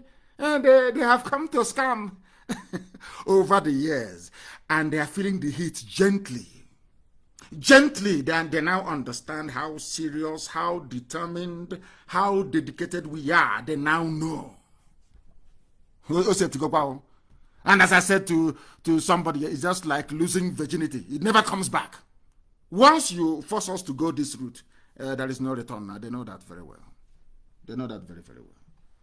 Our sister, thank you very much for that. I hope our men can understand. You are abroad, go and join the reserve force of each country you're in. Go and register with their army. Join them. And pray for our brave men on the ground. They are doing very well. They are doing very, very. I want the people I'm going to start example with this DSS. They have been begging for it for very many years. The day BBC and CNN will talk about is because of what we do to DSS. Then BBC and CNN will carry our news by force. Let me go and take this call. The caller on the line, can you hear me, please? Can you hear me? The caller on the line, can you hear me? Yes, Mazi, I can hear you. Good morning. Good morning to you. Your name and your question, please. Your name, where you're calling from, and you go straight to your question, please. Mazi, my name is Okewaram Chedozi. I'm calling from Greater Noida, India this afternoon. Thank you very much. Mazi, actually, I don't really have a question, but I want to somehow emphasize more on the issue of fear. Because even here in the diaspora, we are also facing the same thing. There are also people that, not that they are saboteurs, not that they don't understand what we are doing, but somehow they are being engulfed by fear. You understand? They are filled with fear. And that is part of the problem, right? Yeah, and one thing is certain. There's no way you can accomplish when you're afraid. But this fear never used to be in us. We never used to have this fear. As a people, we were very brave. People who stood up and spoke the truth always. I don't know where this culture of immediately. I don't know if it is after the war. That defeatist mentality just came in, and our people became cowards overnight. Men who would normally stand up and speak the truth, no matter whose ox is God, they have now become lily-livered cowards all over the place. Fear, and it transcends to their children and to their children's children. Now we have a generation of cowards who now have graduated into sabo work. That's the work they do because they are cowards. Only a coward can be a saboteur. Once you are a coward, you want to dine with the enemy. You want to look for the easy way out. We have chosen to do this the hard way, not the easy way. And that hard way is giving us the result that we need. That's our freedom. Thank you very much. Thank you. We are not going to be cowed by cowards who claim all they want is leadership, who is going to contest, who is going to be governed. I don't know where this breed came from. I have no idea which part of the planet Lucifer threw them into Biafra land from. I have no idea. These bunch of idiots everywhere, both in the diaspora and at home. Idiots and cowards. Born and fathered by wretched Janjaweed. They think it's before you come, you kill, you go. We complain, we cry. They have killed us. We write to Amnesty. We write to UN. Nobody's talking to us. Now you will talk about us. You will talk about us. So come and kidnap now. Come and kill. We are asking you, come and shoot unarmed people. Come. I'm now begging you to come. Come and kill. And you see what will happen to you. Come now and kill. You see what will happen to you. Fools everywhere. The caller on the line, can you hear me, please? Your name and where you are, if you may. Good morning, Mazi Nnamdi Kanu. Good morning. My name is Chukwudi Chile. I'm calling from Vienna. From Vienna, thank you very much. Please go ahead. I just want to say that the issue of fear, knowledge drives away fear. When people know the ideology driving those who are coming at them. It will make them understand more, because people who see you as inferior in a certain way because they call you infidel. And it's something that, like those of the Caucasians or Ubiquitous, so to say, who came and give people derogative name like nigger area and things like this. It's the similarity. This is why they could work together to oppress certain people. So if our people should go into knowledge of everything. Our people, one time I was reading the Quran and so a friend was scared of it. I said knowledge is very important, because I remember even when I even wrote you, but of course you have a lot of messages when Asari was wearing with the Quran. In Quran there is something they call taqiyya. This is a thing that gives them allows them to lie, to deceive the so-called enemy or infidel. So when we know the jihadist mentality, it makes our people to understand, even sometimes when they say they come with peace and they will strike. And if we go in of course, one Nigeria. Let's fight for unity. Meanwhile, they have 6 terrorist groups. 6. The same idiot telling you about one Nigeria is funding Boko Haram. The same idiot telling you about one Nigeria is funding Ansaru. The same idiot talking about one Nigeria, let's live in peace and harmony and move the country forward. They are the ones funding Yetiala. These are the idiots. When they talk about their useless unity, some of these morons and idiotic governors, they buy into it because of what they can get for themselves and their families. And we will not forgive them. I'm telling you, because look at what they are doing. Look at what they are doing. They have allowed these people to instill fear in them. From there, they have transmitted that fear into the populace. From there, we now have endless supply of cowards everywhere, all over the world. Every idiot is now a coward. But I thank Chukwuka Kaben for IPOB. I thank God for IPOB and for Radio Biafra. What we've been able to do, we have now truly changed the narrative. All that fear, all that garbage is gone. We are now facing our enemies. Wherever they want to meet us, we meet them. In Biafra land, let me see what BBC will say when they start to, they themselves also feel the heat. CNN will cover it and let us hear what they're going to say.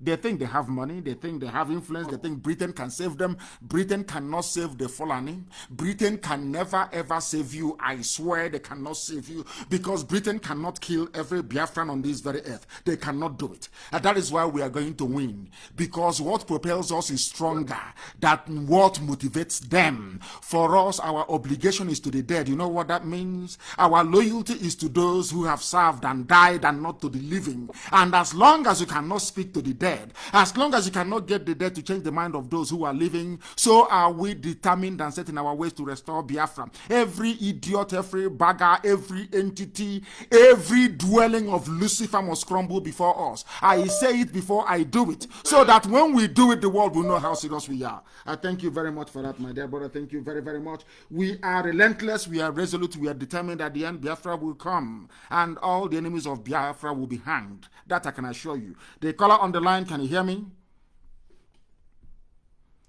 The caller on the line, I have you. Can you hear me? Your name and where you are, please. My name is Obina Ashiko. I'm calling from Warri. From Warri, please go ahead. Raise your voice for us. Don't be afraid. Raise your voice. Nothing will happen to you. Obina from Warri, raise your voice and speak. The world is listening. Go ahead. Yeah. Mazi, I want to ask you 2 questions, sir. Go ahead. Yes, the first question is because I'm from Enugu. Yes. My parents are from Enugu. So the first question is this.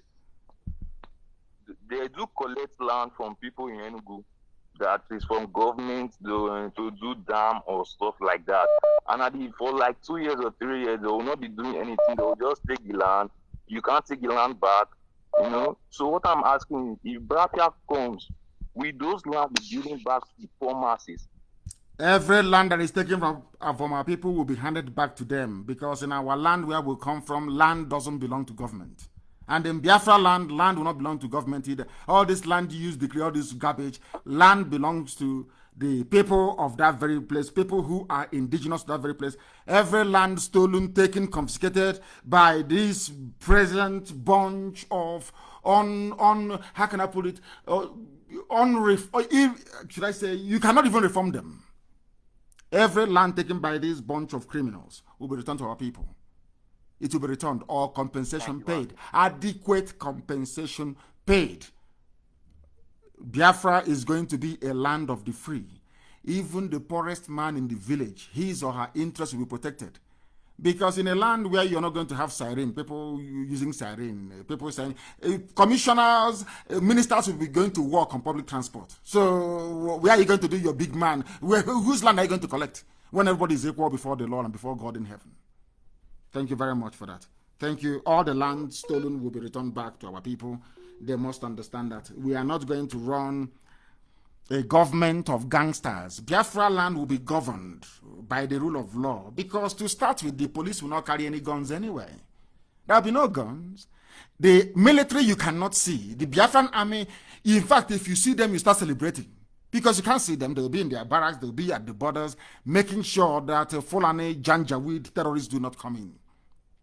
That there will be nothing like Mieti Allah in Biafra. Nothing like that rubbish. That is their job. You can't see the army, and the police is unarmed. So who are you going to intimidate? Which judge is going to give bad ruling? Which judge, I ask? Not in Biafra land, because our legal system will be trial by jury. No one idiot can determine the guilt or innocence of anybody. It will be a jury of their peers. Let ordinary people decide. People don't know what we have in store for them in Biafra land. Once we come out with our publication, everybody will beg to become a Biafran. That I can assure you. That I can assure you. Let us go to the line and take this call. I have a caller on the line. Your name and where you are, please. Your name and where you are. Can you hear me? Can you hear me? You don't need to be afraid. You don't need to be afraid. You don't have to be, please. The caller on the line, can you hear me? Yeah, good morning, sir. Good morning to you. Please, your name and where you're calling from. You go straight to your question, if you may. Yeah, my name is Nwachukwu Justice. I'm from Imo State, Biafra land. There is nothing like Imo State. Where do you come from? Where is your hometown, please? Okay, I'm from Isu local government. Thank you. And where you, Amandoba, nice people. Where are you calling from? Oh, I'm calling from Germany, sir. Thank you. Please go ahead. Sir, before I commence on my question, I want to hit a few points. It's about the killings that have been going on in Biafra land, and to be precise, this very one that happened 2 weeks ago in Emene. I've been watching to see if any of our government will come up and condemn this killing publicly. But none of them come up, like none of them was bold enough, not even the ministers, not even the lawmaker, except Senator Baribe and one other person who happened to resign as a result of the killing. So, but our government, our governors, the people, our number one citizens in the state, none of them come up publicly to condemn this killing. And this seems that they are really in support of what is going on. They are really honoring their masters, the Fulanis. So what I want to say is, I've heard a lot of people saying that the Igbos, the reason why we don't have the support of our Hanes and Igbo is because we are rebellion, we are not respecting them, things like that. But when an elder is not living up to is not living up to expectation, then the child have to correct him or her. So my question now is, what are we doing, or what are we going to do now in order to address, we have to hold our people accountable, especially our governors, because the Fulanis cannot enter our land if the governor does not permit them. So it is the governors that give them this, the privilege, that giving them the enablement to enter our land and persecute our people. And, there was something that happened years ago in Russia when, I think a week to the eve of a Russian election, there was something President Putin said when he was unveiling his new arsenal. He made a comment that they have been calling the attention of the global to see them as a global power also, but nobody wants to listen to them. But now that they have to listen. You know why? Because he have adopted a new strategy. He unveiled new weapon. And this very weapon called the attention of the world. Everybody was scared. Even America Now everybody were not talking about Russia. Now they are listening to Russia. So what I'm saying is, in essence, is what are we going to do? Because we need to hold these people accountable. So in doing this, we need to strategize. We need to bring out a resolution how to go after this our government, how to make them to pay for everything they did to our people. Because we can't just sit down and allow them to run the government, run our land the way they want it, just the way the Fulani pleases. Because if you ask me, I'm not blaming the Fulanis. Because if I blame, my dear brother, please, your 2 minutes is up. I blame our people. I'm not blaming any Fulani. I blame Fulani when they use their army uniform and police uniform to come and kill, and hope that Britain will cover up for them as usual. I blame the cowards in our midst, people who no longer speak the truth, people who are afraid of speaking the truth. They are the reason why the so-called leadership, the so-called political class, why they are in the pockets of the Fulani. And as somebody have said, that all these politicians you have, the citizen of Abaribe, they are all Fulani cows, because it's only cow that Fulani can control. They're all Fulani cows in government houses. And people support them. Some people follow them. And why they do, I have no idea. Of course, it's because of that same climate and culture of fear. That culture of fear. So if we don't get Biafra now, when they give birth to children, by the next generation, you have more cowards than real brave Biafrans. And that will be the end of us. And we can't allow that to happen. We can never, ever allow that to happen. A country full of cowards. It can't happen. Not whilst we have come. And as we have said to them, write down what I'm saying this morning. In the next few months now, you see, will be headline news on CNN and BBC. Watch and see. Headline. That thing they never wanted to talk about before, now they talk about it. Just give it a few more months. Will be headline on BBC and CNN. Watch and see what is going to happen. The whole world will talk about us by force. Because we kept quiet, the killings, arrests. Very soon, we will start with them. Anywhere they come to kill us, they will die. That's number one. Number two, there will be no checkpoints on our land. You watch and see what is going to happen. And there will be no armed robbery and no kidnapping. If you're caught doing armed robbery or kidnapping, you will go down. I'm telling you, we are going to remove their useless checkpoints. Not because people can start doing armed robbery. And as I told you, in Oba today, is there any cultism in Oba anymore? Is there any cultism in Oba? None. The same way I should say that one day, you will see there will be no more Sabo. We will set an example with only one saboteur and the rest will learn. So all of you should be prepared, because there will be international condemnation and there will be pressure. All of you should be prepared for what is to come. Not use people say, hey, go ahead, we are with you, we are with you. When the heat, starts coming from the enemy camp, then you back out. No. If you're saying we should go, you are with us all the way through. Because the world will complain about us. But you need to be mentally strong. Remember the 5 million they killed. Remember how they killed our mothers in 1929, how in 1947 they killed us. Remember Akaloka that they beheaded in the north. Remember all those that have died. Remember those massacred at Mpo. Remember all the dead. Remember the 28 that died in my house. You must remember all these people, because the pressure will come for some of you to resist what we are doing. But if you stand very strong, we have won. Only the Fulanis have 6 terrorist groups, only them. And they are ruling the zoo. And the world hasn't collapsed. They are not condemning the Fulani. So we must be very, very strong mentally for what is to come. And one day we shall hunt Sabo down. Even if you're living in Sabongeri, Sabo in Sabongeri will hunt you down. Wherever you are, will hunt you down. This nonsense is enough. Enough is enough. I thank all of you who have called this morning, especially our mothers who called, and our brothers from everywhere. All of you, your suggestions, your ideas are welcome. And I believe that most people are saying that this morning's program has been very, very illuminating, very exciting, and very, very educative. And we hope to keep it that way going forward. That is why, for those who don't understand what we are doing, Biafra is just another agitation. But we know what we are doing. We know that Nigeria never existed, that only a fool can call him or herself a Nigerian. People who are psychologically, mentally inferior.